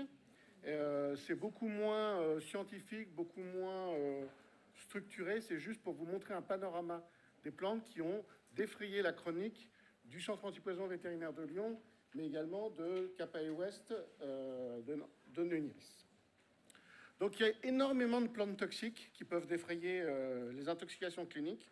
Moi, je ne suis pas vétérinaire clinicien équin. Je suis vraiment toxinologue, c'est-à-dire que j'arrive avec mes plantes et mes animaux toxiques, et je vois qu'en fonction de ce que peuvent nous rapporter les praticiens, qu'il quelles sont les plantes qui peuvent éventuellement expliquer les tableaux cliniques observés. Alors, les animaux adorent, enfin ces herbivores, fréquenter des plantes toxiques, mais obligatoirement ne les consomment pas. Là, je vous ai pris un exemple de chevaux d'un club hippique qui sont exposés à des Datura stramonium, des plantes extrêmement toxiques. Des plantes extrêmement toxiques. C'est bon? Donc, mais par contre, ces plantes émettent des substances de répulsion vis-à-vis des chevaux, puisque les chevaux les fréquentent, mais ne les consomment jamais en verre, et attendent patiemment que ces plantes soient coupées et perdent leur facteur de répulsion. Et à ce moment-là, peuvent éventuellement, dans ce cas présent, exprimer leur toxicité. Ce qui explique qu'on peut être exposé à une plante toxique sans obligatoirement faire une clinicité. Donc il va falloir être toujours vigilant par rapport à l'exposition de ces chevaux, par rapport à des plantes potentiellement toxiques, et connaître leur degré de toxicité. Et c'est uniquement en se méfiant et en étant vigilant qu'on arrivera à prévenir le risque d'accident avec les chevaux. Alors je voulais faire le lien avec le précédent. Pour moi, vu du toxicologue, la toxicité des quercus, que ce soit Robur et les autres, c'est une toxicité de genre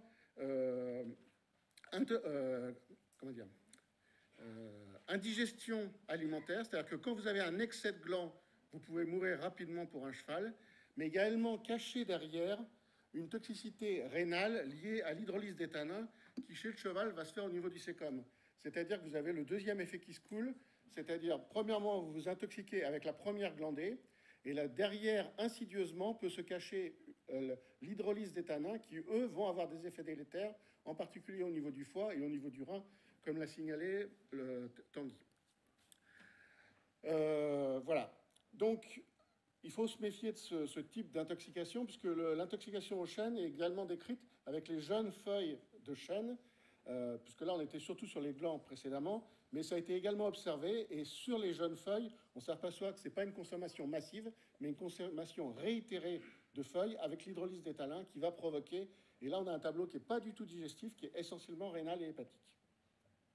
Alors, une autre plante dont il va falloir se méfier énormément dans les années à venir, c'est le Sénocio incudens, c'est le Senson du Cap. Alors, certains connaissent Jacobea vulgaris, le Senson de Jacob. Le Senson de Jacob, c'est vrai qu'il était intéressant, mais il est medium toxicity, c'est-à-dire qu'il n'est pas très chargé en alcaloïdes pyrolysidiniques.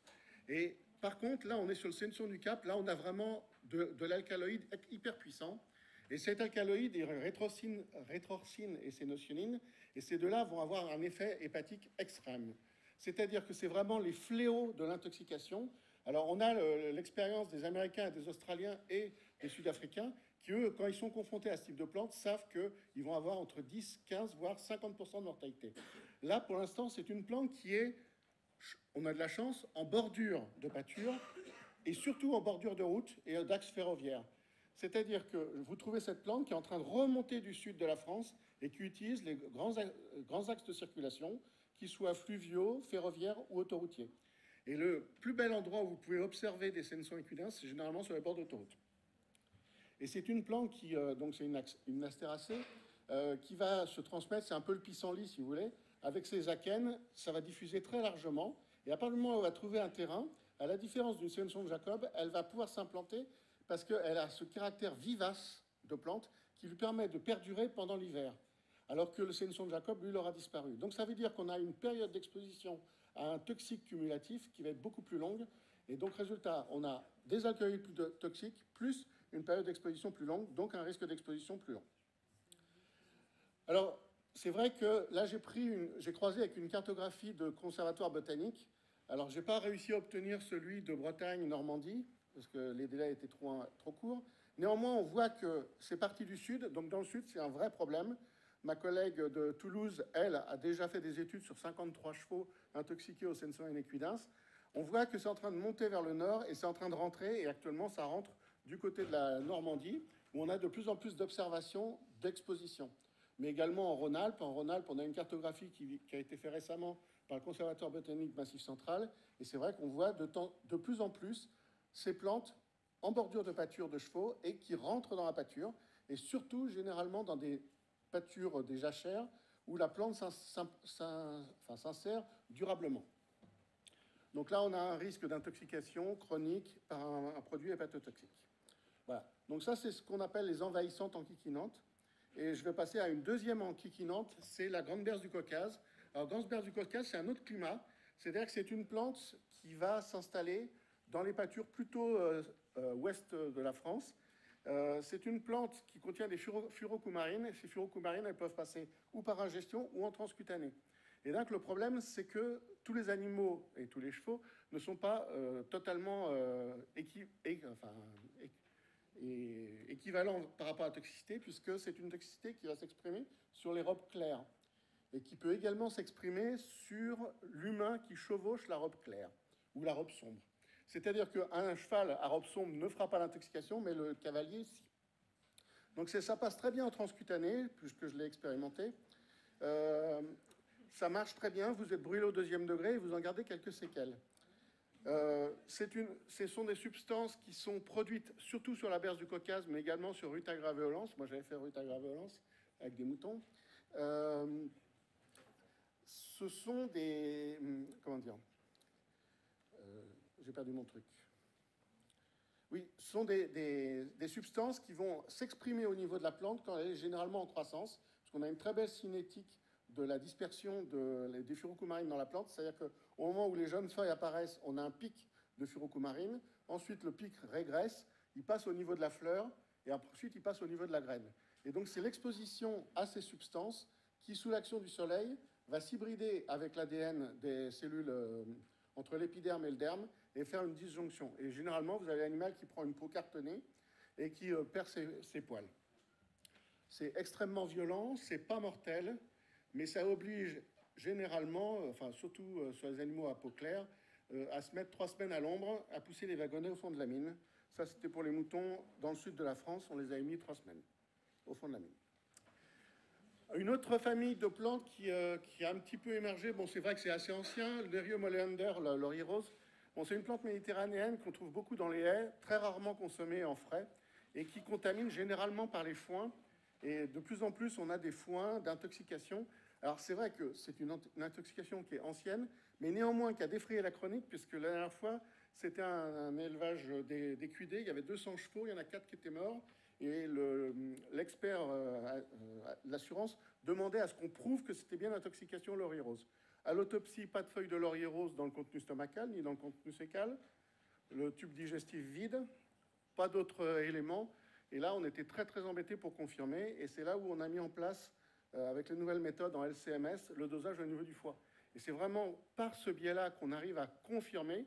Et là, il y a une très belle étude faite par Gallet aux États-Unis qui montrait sur des cas californiens que dans 50% des cas, on ne retrouvait pas la plante au niveau de l'animal, mais uniquement dans les crottins. Et quand j'ai posé la question, est-ce que vous pourriez me retrouver les crottins des 24 dernières heures des 4 chevaux morts, la personne m'a un petit peu pris un petit peu dur. Alors, ce qu'il faut savoir également, parce que c'est une plante qui est très, très intéressante, c'est qu'elle subit un phénomène inductif. On a parlé tout à l'heure du stress chez la plante. Il faut savoir que là, il y a un aphis-néri, c'est les petits pucerons jaunes que j'ai matérialisés. Il faut savoir que sous pression de pucerons jaunes, elle passe de 500 ppm à 1500, voire 3000 ppm. C'est-à-dire que votre plante, qui est déjà toxique, à peu près à 45 grammes de feuilles pour un cheval de 500 kg, elle va tomber à peu près à 30 grammes. Et 30 grammes, voire 25 grammes, ça fait plus que 3-4 feuilles. Et 3-4 feuilles sur un équidé, c'est rien du tout. Donc on est vraiment, au niveau du laurier rose, sur une des plantes les plus toxiques, quelle que soit l'espèce, mais en particulier le cheval, qui vous tue un cheval en très peu de temps. En moins de 24 heures, c'est torché.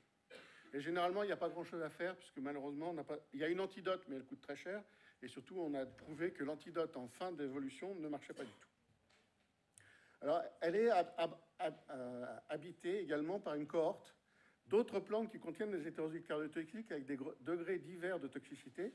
Et là, récemment, on a eu un petit cas avec des adonis. Alors, l'adonis, c'est ce qui était intéressant, c'est que c'est une plante qui avait totalement disparu des herbages et qui est en train de revenir parce qu'on a baissé la quantité d'herbicides dans l'environnement. Et donc, résultat, on a laissé revenir cette plante en adventice dans les cultures. Et c'est une plante qui est très, très discrète, puisque 3 botanistes avant moi étaient intervenus sur le foin, et personne n'avait détecté la présence de la plante, qui est toute petite.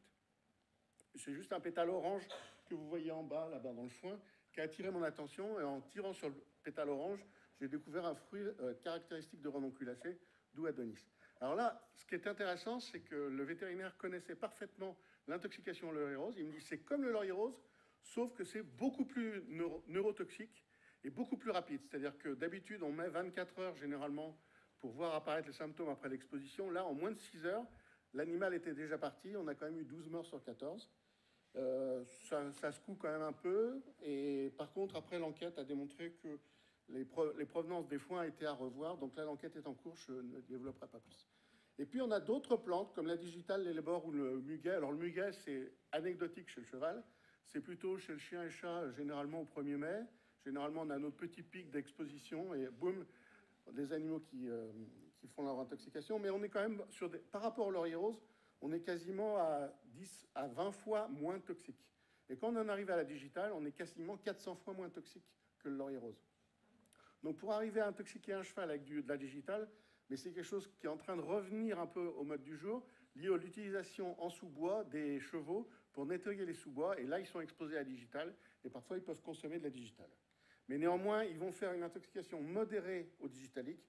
Donc on n'aura que la fraction tentative de vomissement chez le cheval ne marche pas.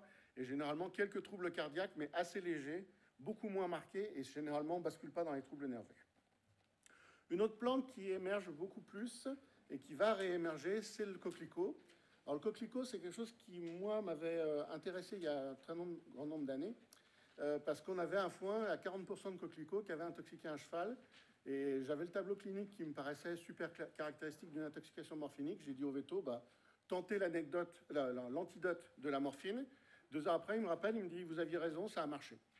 Donc là, ça a posé la question. Et là, ce que je vois actuellement avec l'Observatoire des coquelicots en France, c'est que le coquelicot, il a développé une résistance aux herbicides que nous avions développés. Donc maintenant, il est en train de revenir, mais résistant aux herbicides. Donc il reprend l'ascendant sur les champs et on voit de nouveau des foins fortement contaminés au coquelicot. Donc je me suis dit, je vais rechercher au niveau de ces coquelicots, est-ce que par hasard, ils auraient des morphiniques? Non, ils n'ont pas de morphinique. Par contre, ils expriment une toxicité morphinique. Et mon collègue de Lille m'a dit, c'est bizarre, mais je le vois croiser dans une technique de nouveaux produits stupéfiants. Il y a un petit spot dans un coin là qui me paraît suspect avec tes chevaux. Peut-être qu'on va les détecter au titre du dopage. Donc, pour l'instant, je n'ai pas la réponse du laboratoire du dopage de cheval de sport. On l'aura peut-être un jour, mais ils répondent généralement rarement à mes questions. Mais néanmoins, c'est normal parce que, voilà, peut-être qu'il faudra la poser par d'autres voies. Néanmoins, c'est quelque chose qui pourrait être détecté et qui pourrait faire un faux positif, simplement parce qu'on a été exposé. Par contre, ce que je n'arrive pas à comprendre, c'est que je ne suis pas sûr que tous les chevaux soient égaux par rapport à cette sensibilité au morphinique. Et moi, dans mes cours très anciens de médecine équine, il y avait toujours cette petite poche de chevaux à sensibilité au morphinique. C'est-à-dire que quand on fait une morphine sur ces chevaux, ils développent une réaction paradoxale et beaucoup plus élevée, voire des troubles convulsifs. Voilà. Une autre plante, alors là, on a, pour montrer un petit peu dans le panorama, là, on est sur une plante très, très localisée. Circumméditerranéenne, et tous les cas observés en France ces 20 dernières années l'étaient en Corse. On vient de les observer sur le continent, et c'est ça qui est très très intéressant. On les a observés sur le continent parce qu'on a utilisé le cheval hors de son contexte habituel, c'est-à-dire qu'on a utilisé le cheval dans le cadre d'une subvention du Conseil général pour ouvrir le milieu et débroussailler le maquis. Ils appellent ça démaquiser. Donc ils ont mis ces chevaux dans des biotopes qui n'étaient pas du tout adaptés au développement, enfin, l'exploration alimentaire du cheval. Et les chevaux, ils sont tombés sur des plantes qu'ils ne connaissaient pas, mais surtout qui étaient vertes en hiver, et c'était la seule ressource qui leur paraissait comestible en hiver. Et là, brutalement, on a vu apparaître des symptômes. Donc là, on a commencé, nous, parce que c'est une plante qu'on connaît relativement bien sur le plan toxique, on a commencé à rechercher d'abord la molécule toxique. Et la molécule, on s'est aperçu qu'il y avait une très grande diversité dans les plantes, et que ce qu'on avait observé dans les années 80-90, ça s'est en train de se confirmer. Et avec des nouveaux outils d'analytique, on arrivait vraiment à ségréger les plantes. Et c'est là où le botaniste s'est croisé avec le phytochimiste. Et je me suis aperçu que les diagnoses botaniques étaient extrêmement importantes, puisque là, on est sur une toxicité d'espèce. Donc, ce n'est pas une toxicité de genre botanique, c'est vraiment une toxicité d'espèce.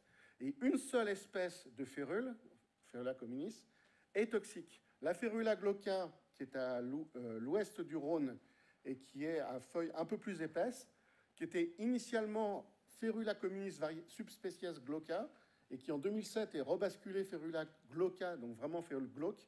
Et cette férule glauque, quand on la dose, il y a 0 principe toxique, mais vraiment 0. Alors qu'on a une petite poche dans la montagne de la Clappe et dans le Roussillon, où on avait des petites férules là, qui étaient super sympas, intermédiaires, on les avait dit Ferula communis microcarpa, et on s'est dit, bah, c'est intéressant, elles sont dans une gamme 10-50 ppm. Ça, c'était en 2014. 2017, on a 35 brebis sur 200 qui sont mortes. Et là, quand on a voulu redoser les férulas, on était entre 1500 et 3000 ppm. C'est-à-dire que la microcarpa avait rattrapé la communis communis, celle qu'on dose généralement du côté de Toulon hier et en Corse. Et là, on retrouvait des toxicités à 3000 ppm. Je vous promets que c'est 150 grammes pour un mouton, c'est à peu près 500 grammes pour un cheval. C'est un toxique qui est légèrement cumulatif sur 2-3 jours. Alors que quand c'est à 50 ppm, c'est 150 kg en 5 semaines. Donc on voit qu'on changeait complètement de gamme. Et c'est une plante qui est assez bien développée du côté d'hier, par exemple, où le maire avait envisagé de faire nettoyer sa colline par les chevaux et les moutons. Je lui ai fortement déconseillé si c'était pour planter l'éleveur et de moutons et de chevaux. Voilà, donc là on a réussi à faire une cartographie du risque, c'est-à-dire que vraiment tout ce qui est dans la zone rouge, chevaux exposés plusieurs jours à de la Ferula communis, on est à peu près garantir l'intoxication.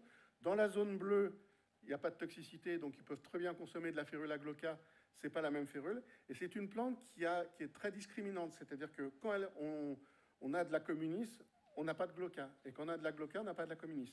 C'est-à-dire qu'elle est très sectaire, et surtout, à la différence de la myopathie atypique, c'est une plante qui ne supporte pas l'hybridation, alors que Acer Sycomorus peut accepter éventuellement d'échanger un peu de génome avec d'autres sycomores proches. C'est le problème du palmatum.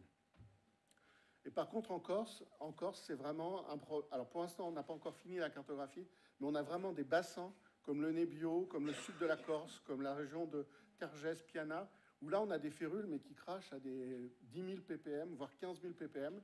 Et là, je peux vous garantir que chaque année, c'est 10-15% de mortalité.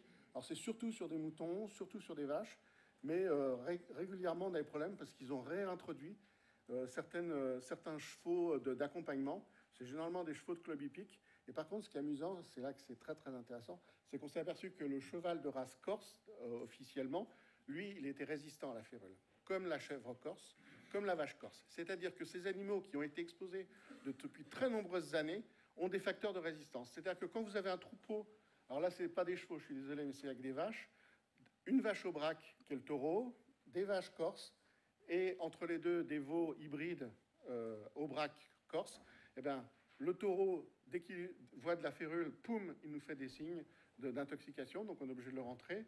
Les vaches corses, elles passent au niveau des férules, elles en bouffent, elles sont chargées en férulénol, qui est le principe toxique. Il n'y a pas de problème, ça passe dans le lait, ça intoxique les veaux.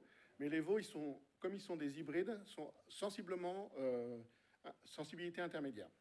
Donc on voit bien, c'était la question de la mitritatisation, c'est-à-dire que exposé de longue date sur un millier d'années, on a induit une résistance de l'animal, et cette résistance, là c'est plus le ratologue qui parle, c'est-à-dire qu'on s'aperçoit que c'est une résistance génétique et non pas une résistance enzymatique. Parce que vous avez les deux façons de résister à un toxique, soit par induction enzymatique, soit par résistance génétique. Voilà, alors c'est le sujet qui me préoccupe le plus particulièrement à l'USC 1233 Vetagrosup, puisque c'est mon sujet de recherche. Et là, il se trouve que pour ce sujet-là, vous bénéficiez d'une prise en charge par nos outils de recherche pour la recherche de 16 substances dans toutes les matrices biologiques. Donc si vous êtes praticien et que c'est une zone à risque, eh ben, on prend en charge les analyses. On recherche évidemment à essayer de trouver des traitements antidotiques chez le cheval, mais chez les autres animaux également, et en particulier l'antidote des anticoagulants, c'est la vitamine K1. Et là, on vient de s'apercevoir que par l'alimentation, on pouvait, là c'est chez le campagnol, eh ben, que le campagnol il a accès et aux toxiques et à son antidote. Résultat, nous n'arrivons pas à empoisonner les campagnols. Donc ça passe dans le lait, et puis là en ce moment on essaye de travailler sur la cinétique du férulénol dans la plante, c'est-à-dire voir comment dans la plante, entre sa naissance, sa floraison, etc., à quel moment on a des pics de férulénol. Au départ on était parti sur une étude transversale, c'est-à-dire qu'on prenait les plantes jeunes et on dosait le férulénol, mais là on essaye de voir s'il y a des territoires, s'il y a des consommations et si des organes de la plante sont plus ou moins toxiques. Voilà, j'ai fini pour la férule. Là, j'arrive sur une plante qui est pour moi, extrêmement intéressante. C'est un cas qui a commencé avec des moutons en Algérie. Les Algériens m'ont décrit un tableau clinique de paralysie flasque ascendante avec un storage disease. Je leur ai dit, mais moi, ça me fait penser à Trachyandra divaricata, qui est une plante toxique australienne et sud-africaine. Et cette plante sud-africaine, avec une consommation d'à peu près 2 mois, provoque cette paralysie flasque ascendante qui fait penser au botulisme.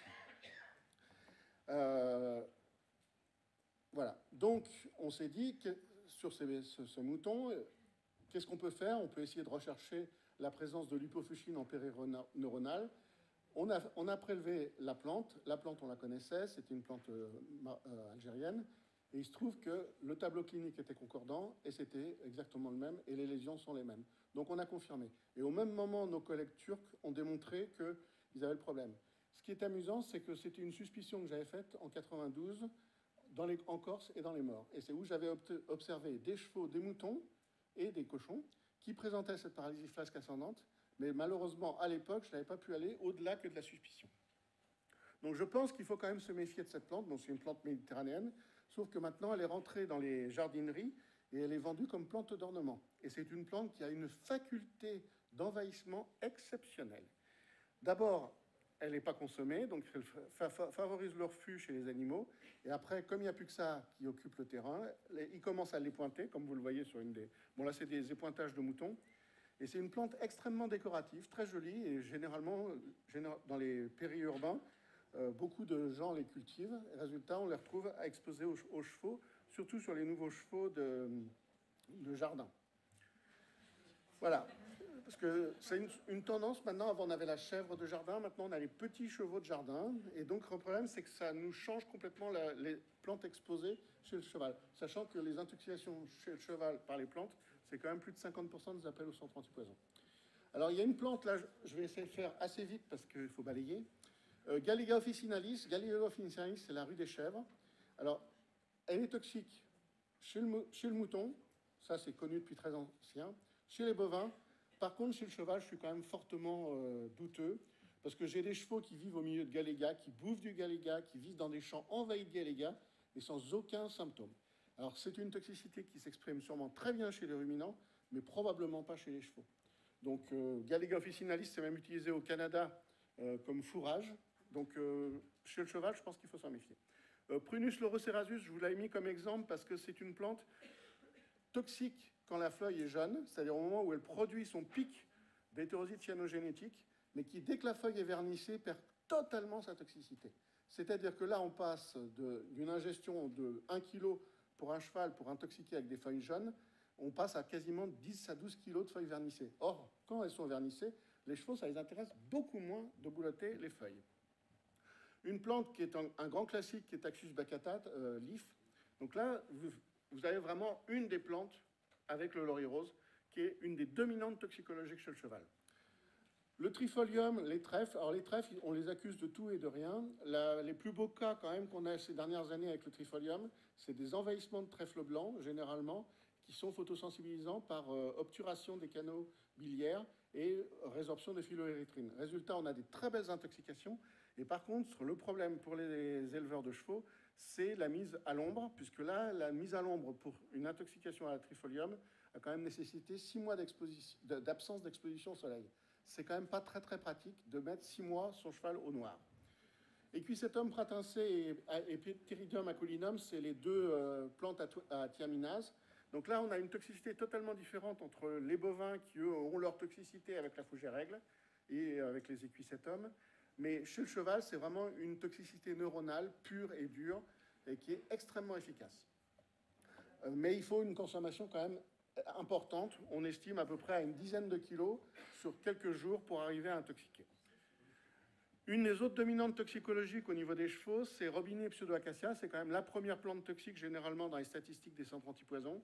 C'est vrai. Et alors, ce qui est assez intéressant, c'est que généralement les intoxications sont observées avec des grignotages de poteaux. C'est-à-dire, on vient de faire des nouveaux poteaux avec des acacias, parce que l'acacia est réputé comme insectifuge. Donc, résultat, on plante les nouveaux poteaux, on oublie de les écorcer. Les chevaux écorcent les robiniers. Il y a une toxine dans l'écorce. Et résultat, on observe rapidement un trouble convulsif et des troubles cardiaques. Une autre plante, mais qui était en désuétude, c'était la cytise au bourg. Laburnum anageroides, qu'il ne faut surtout pas confondre avec la Cytis botanique. Et souvent, on vous met une Cytis botanique, qui est un cytisus, et le cytisus, lui, c'est un fourrage. Donc, il n'est pas du tout toxique. Par contre, Laburnum anageroides contient de la cytisine, qui, elle, est une toxicité assez marquée. Par contre, l'exposition est extrêmement rare, parce que les vraies cytises en forêt sont généralement des plantes de montagne. Une autre plante qui défraie beaucoup la chronique, c'est les thuyas et les cupressus. On a énormément de questions. Mon voisin a des thuyas et cupressus. Il a jeté les branches dans la pâture du cheval. Ben, généralement, les chevaux la regardent avec intérêt, mais n'y les consomment pas, parce que là, on est sur des plantes hautement concentrées en terpènes. Et ces terpènes ont un facteur de répulsion, mais exceptionnel. On a utilisé des terpènes sur des bouts de bois pour empêcher les chevaux de consommer, et ça marche très très bien. Donc, c'est vrai que c'est une plante toxique, c'est vrai qu'elle est neurotoxique, c'est vrai qu'il ne faut surtout pas l'utiliser en tant qu'huile essentielle sur des chevaux, parce que là, c'est convulsif. Mais par contre, en l'état et en naturel, théoriquement, les chevaux n'y touchent pas. Donc, les intoxications sont extrêmement rares.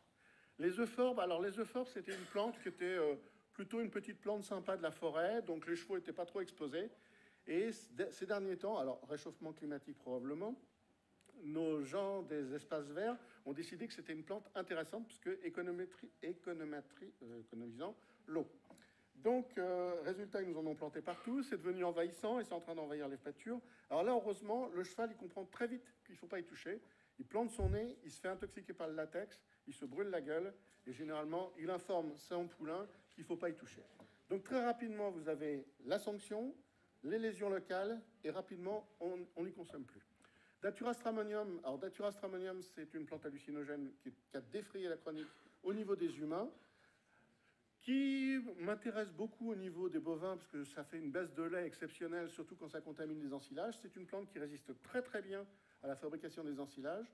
Par contre, qui dans le grain de maïs s'est éliminé parce qu'il y a un criblage. Par contre, on l'a retrouvé il n'y a pas longtemps, mais là c'est en humaine, dans des Phagopyromesculentum, c'est du sarrasin, farine de sarrasin, où ils se sont fait en 2012 une très belle série d'intoxications, parce que la graine du datura et la graine du sarrasin se ressemblent à peu près le même criblage, même taille. Et donc, résultat, on a eu de très beaux cas humains. Par contre, chez le cheval, franchement, les chevaux n'y touchent jamais en verre. Par contre, ils y touchent quand c'est sec et quand ça contamine le foin. Et là, la dessiccation ne modifie pas sa toxicité. Par contre, j'ai très peu d'observations, parce que l'observation est vraiment sécheresse des muqueuses et midriase. Très peu de vétérinaires m'en décrivent. Néanmoins, on a quelques cas notifiés, mais la symptomatologie, surtout une constipation. Et par contre, je n'ai pas du tout les courses folles qui sont décrites dans la littérature. Alors là, j'ai mis également Nicotiana glauca et Lupinus, parce que ça, c'est deux plantes qui vont peut-être défrayer la chronique dans quelques temps, puisqu'on a une enquête qui est en cours sur la tératogénicité des plantes, et on s'est aperçu que ce sont des plantes tératogènes. Alors, chez le cheval, je ne sais pas du tout. C'est décrit comme tératogènes dans les pays d'origine. C'est des plantes qui, théoriquement, ne devraient pas faire partie de l'environnement des chevaux, mais qui, de plus en plus, surtout pour Lupinus angustifolius, est en train d'être plantée comme plante fourragère, sauf qu'on n'a pas mesuré sa tératogénicité. Alors, évidemment, quand on va découvrir que c'est tératogène, ça posera des problèmes. Et Nicotiana glauca, alors au départ, c'était une plante très méditerranéenne, c'est une importation. Et puis, elle s'est échappée des zones méditerranéennes et elle est en train de remonter dans les espaces verts. Et c'est une plante qui, très facilement, colonise des terrains un peu humides et se développe. Donc, moi, c'est surtout ce qui m'avait inquiété, c'est qu'il me l'avait plantée devant une sortie d'école maternelle, juste dans les endroits où des gens avaient trouvé par Internet que c'était du tabac qui pouvait se fumer. Et donc, les femmes de 35 ans commençaient à fumer les feuilles. Je leur ai dit qu'il y avait peut-être un risque que les enfants naissent un petit peu mal formés. Une autre plante dont il faudra se méfier, parce que de plus en plus, elle est cultivée, et qui va vous surprendre, c'est Persea americana. Alors, Persea americana, c'est l'avocatier. Il faut savoir que l'avocatier, c'est cardiomyotoxique chez le cheval. Et donc, résultat, vous pouvez avoir une cardiomyotoxicité, et ça nous est arrivé une seule fois, je vous l'accorde, en 30 ans au centre antipoison, dans un élevage qui a foutu le camp dans une avocateraie en Corse. Et les chevaux ont quand même sacrément dégusté, dont 2 qui ont fait des troubles. Alors, cardiomyotoxicité, on ne sait pas parce qu'ils ont fait que des troubles cardiaques. On a senti une dégénérescence avec des CPK très augmentés. Néanmoins, comme les animaux s'en sont sortis, on n'a pas su, et je n'ai pas eu la suite, parce que j'ai quitté le centre antipoison à ce moment-là. Néanmoins, il faudra quand même s'en méfier. Alors, ce qui est intéressant aussi dans les avocatiers, c'est que toutes les variétés d'avocats n'ont pas le même degré de toxicité. Récemment, on a quand même mis en évidence un principe toxique qui s'appellera la persine, qui pourrait être peut-être le facteur de toxicité. Mais pour l'instant, on est incapable et de la doser en routine et de savoir quels sont ceux qui appartiennent plutôt à la branche mexicaine ou ceux plutôt à la branche guatémaltèque. Mais quand vous êtes dans un pré, vous pouvez être aussi exposé à d'autres entités pathogènes. Et il y en a qui commencent à se faufiler derrière les plantes. Et donc, vous avez les chenilles processionnaires. Alors là, c'est pour la région de Normandie que je fais le petit clin d'œil sur l'autoroute A28, où le front des chenilles processionnaires a pris 60 km cette année grâce au travail exceptionnel des autoroutiers qui ont eu la bonne idée de vous planter un cordon ininterrompu entre Le Mans et Caen de pins qui sont réceptifs et qui, évidemment, la première chose qu'ils ont fait, c'est d'exprimer la présence de ces cocons. Alors, ça fait des beaux sapins de Noël le long d'autoroute A28. Et je vous promets que quand les chevaux sont exposés, ils y perdent quand même un peu les langues.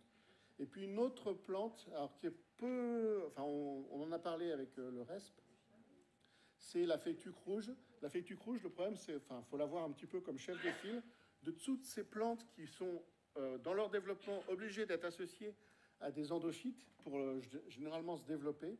Et résultat, on voit que ces plantes qui sont des poacées, des graminées assez banales, peuvent, dans leur valise, détenir des substances qui sont mycotoxinogènes. Alors, je vous ai mis quand même la progression des chenilles processionnaires, parce que c'est quand même un sujet, depuis une trentaine d'années, on l'observe. Elles sont en train de monter en montagne. Avant, on les observait que jusqu'à 800 mètres. Maintenant, on les observe en Haute-Loire jusqu'à 1200 mètres.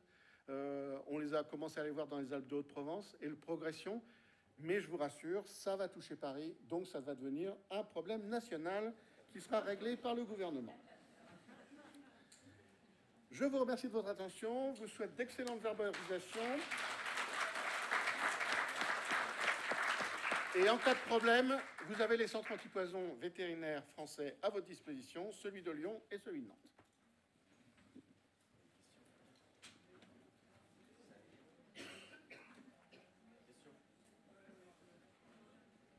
Une petite question qui tue.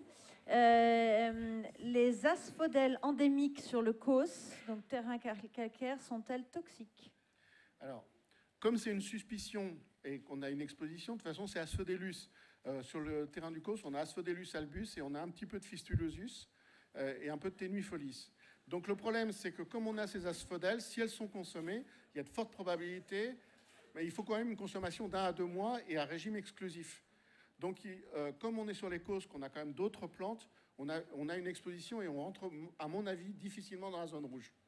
Mais néanmoins, ça fait partie des plantes qu'il faut se méfier. Dont il faut se méfier.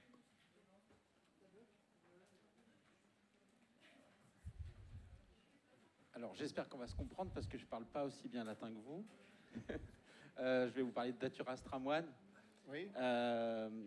Sous un angle différent de l'intoxication, mais sur l'angle de la lutte antidopage, du contrôle antidopage, puisqu'on a eu à traiter des cas positifs à l'atropine scopolamine sur des chevaux de course, et qu'en menant les enquêtes, on a découvert effectivement qu'on avait des très beaux pieds de Datura stramoine dans les paddocks, à des saisons assez différentes, enfin plutôt l'été, jusqu'à l'automne.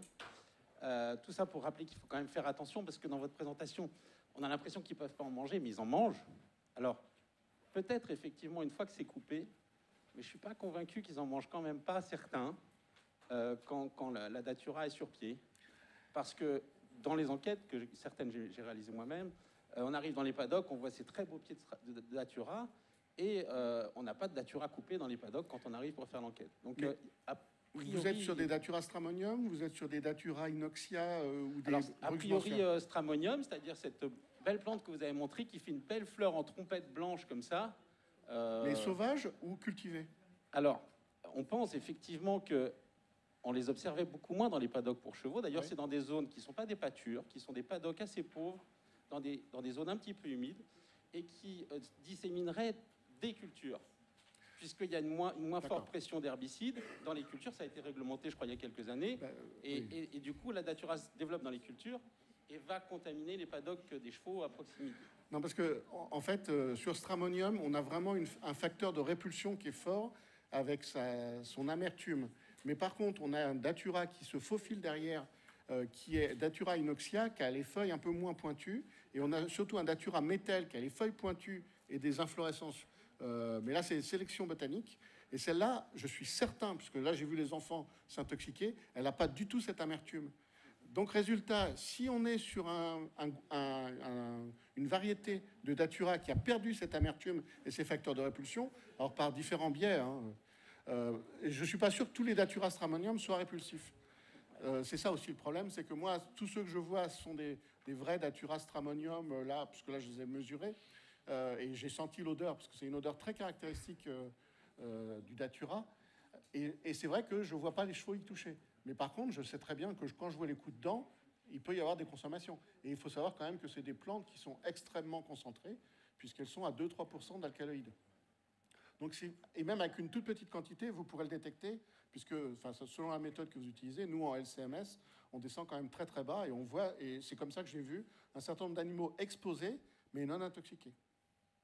Contaminés. Oui, on a rarement des symptômes, effectivement, dans les écuries où les chevaux en mangent, parce que c'est des chevaux qui courent et qui sont performants puisqu'ils sont prélevés. Donc voilà. Mais il y a quand même des entraîneurs qui nous ont dit qu'il y avait des petits soucis digestifs parfois dans l'écurie. Et peut-être qu'il y a... Ça, la scopolamine, ça ne pardonne pas. Voilà.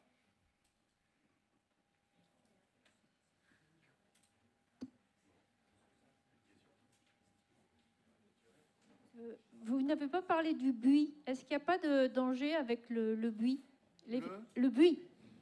Le gui. Le buis. B-U-I-S. Ah, mais le gui, oui. Mais le gui, c'est pas... Non, le buis dont on fait... Ah, le buis. Oui. Alors, le buis, il a un prédateur qui s'appelle la pyrale du buis qui a rectifié le problème. J'exagère. Non, le buis, c'est quand même une forbiacée qui a quand même un facteur de répulsion sur les chevaux. Mais c'est sûr que s'ils en consomment, parce que ça leur arrive d'en consommer, ils ont immédiatement la brûlure des terpènes qui va les rappeler à l'ordre. Donc, résultat, les ingestions sont quand même de faible quantité, un peu comme le cyprès. C'est-à-dire que mettre des buis en contact avec des chevaux, c'est pas une bonne idée, parce que ça pue, parce que c'est caustique. Mais par contre, les ingestions sont généralement de faible amplitude, et généralement, on n'a pas des symptômes trop marqués, à part un peu de troubles digestifs. Mais j'ai rarement des cas graves avec du buis. En tout cas, ces dernières années. Le seul problème, c'est que moi, je n'observe que ce qui vient des centres antipoison, c'est-à-dire ce qui me remonte des centres antipoison, et pas ce que les praticiens voient sur le terrain, parce que le buis étant une plante qui est historiquement et bien connue par les praticiens, n'est pas obligatoirement notifiée au centre antipoison. Il ne faut pas oublier quand même, j'ai un gros biais de recrutement qui est le fait de récupérer ce que les vétérinaires veulent bien nous communiquer. D'où l'importance de nous communiquer plus de choses. Et après ce moment-là, ça me permettra d'affiner mes connaissances. S'il vous plaît, est-ce que vous avez déjà entendu parler de la toxicité éventuelle du lierre grimpant oui. Dans certaines conditions? Alors, le lierre grimpant, c'est un peu le même combat. C'est-à-dire que c'est une substance avec une lactone sesquiterpénique qui est un peu irritante. Théoriquement, ça ne devrait pas être consommé. C'est consommé. Là, on a eu, il n'y a pas longtemps, une chèvre d'ornement de jardin qui a bouffé, qui s'est fait une ventrée de lierre. Et quand on a décortiqué l'enquête, on s'est aperçu que c'est les propriétaires qui avaient coupé les branches de lierre et qui, par intention, avaient donné le lierre à l'animal. Alors ça, c'est sûr que si vous renforcez, surtout si vous avez un lien entre l'animal et l'homme important, le fait de le donner, ça peut inciter l'animal à consommer quelque chose qui habituellement ne consommerait pas. En tout cas, le lierre, pour moi, c'est une toxicité extrêmement modérée, avec une symptomatologie qui sera quand même surtout digestive. Mais pour moi, c'est pas une des plantes les plus toxiques qui existent. Bonjour. Le phytolac. Oui. Phytolacca americana. Donc là, on a un gros problème, surtout avec la racine. On a beaucoup de cas décrits en humaine, puisque ça, c'est une question qui me revient beaucoup des centres antipoisons humains, mais très peu chez les animaux. Alors pourquoi, ça, je ne sais pas. J'ai eu des consommations de fruits, mais le fruit mûr, a priori, n'a pas la forte toxicité. Et au niveau de la plante, il y en a certains qui ont essayé de les faire manger à des animaux. Quand c'est coupé, ils le consomment, mais ils n'en font pas une ventrée. Et jusqu'à présent, ça n'a provoqué que des troubles digestifs qualifiés de mineurs. Mais pour moi, ce n'est pas une plante hautement toxique. Parce que là, il est en train d'envahir la forêt de Fontainebleau. Ah oui, alors, par contre, c'est une plante super envahissante. C'est une catastrophe. Surtout dans les terrains détritiques, surtout avec nos modes de gestion. Ça, oui. Et l'ONF, mais le problème, c'est que c'est surtout les humains, pour l'instant, qui en payent un lourd tribut. Parce que l'ONF a parlé qu'il y avait une toxicité pour le cheval. Et notamment oui, bien sûr, parce que dans tous les écrits, il y a marqué que le Phytolacca americana, c'est toxique chez le cheval. Sauf que moi, je suis désolé, si je regarde 30 ans d'expérience en sang antipoison, j'ai aucune notification. Je regarde dans le Burroughs and Thiel, qui est pour moi la référence des toxiques North America, il n'y a pas de données. Donc oui, bien sûr, c'est toxique. Plante toxique, mais pas consommée, pas de symptômes, bah oui, voilà. Mais par contre, je n'irai pas mettre des éco-pastoralistes, parce que ça aussi, c'est une tendance. C'est de nous mettre des chevaux pour nettoyer les espaces verts, etc. Et d'exposer les animaux à des plantes qu'ils ne connaissent pas, ça c'est sûr que de mettre des chevaux à des endroits où ils ne devraient pas aller, et de les forcer en plus à les manger, on s'expose à de la toxicité. Mais là, je suis à leur disposition, j'attends.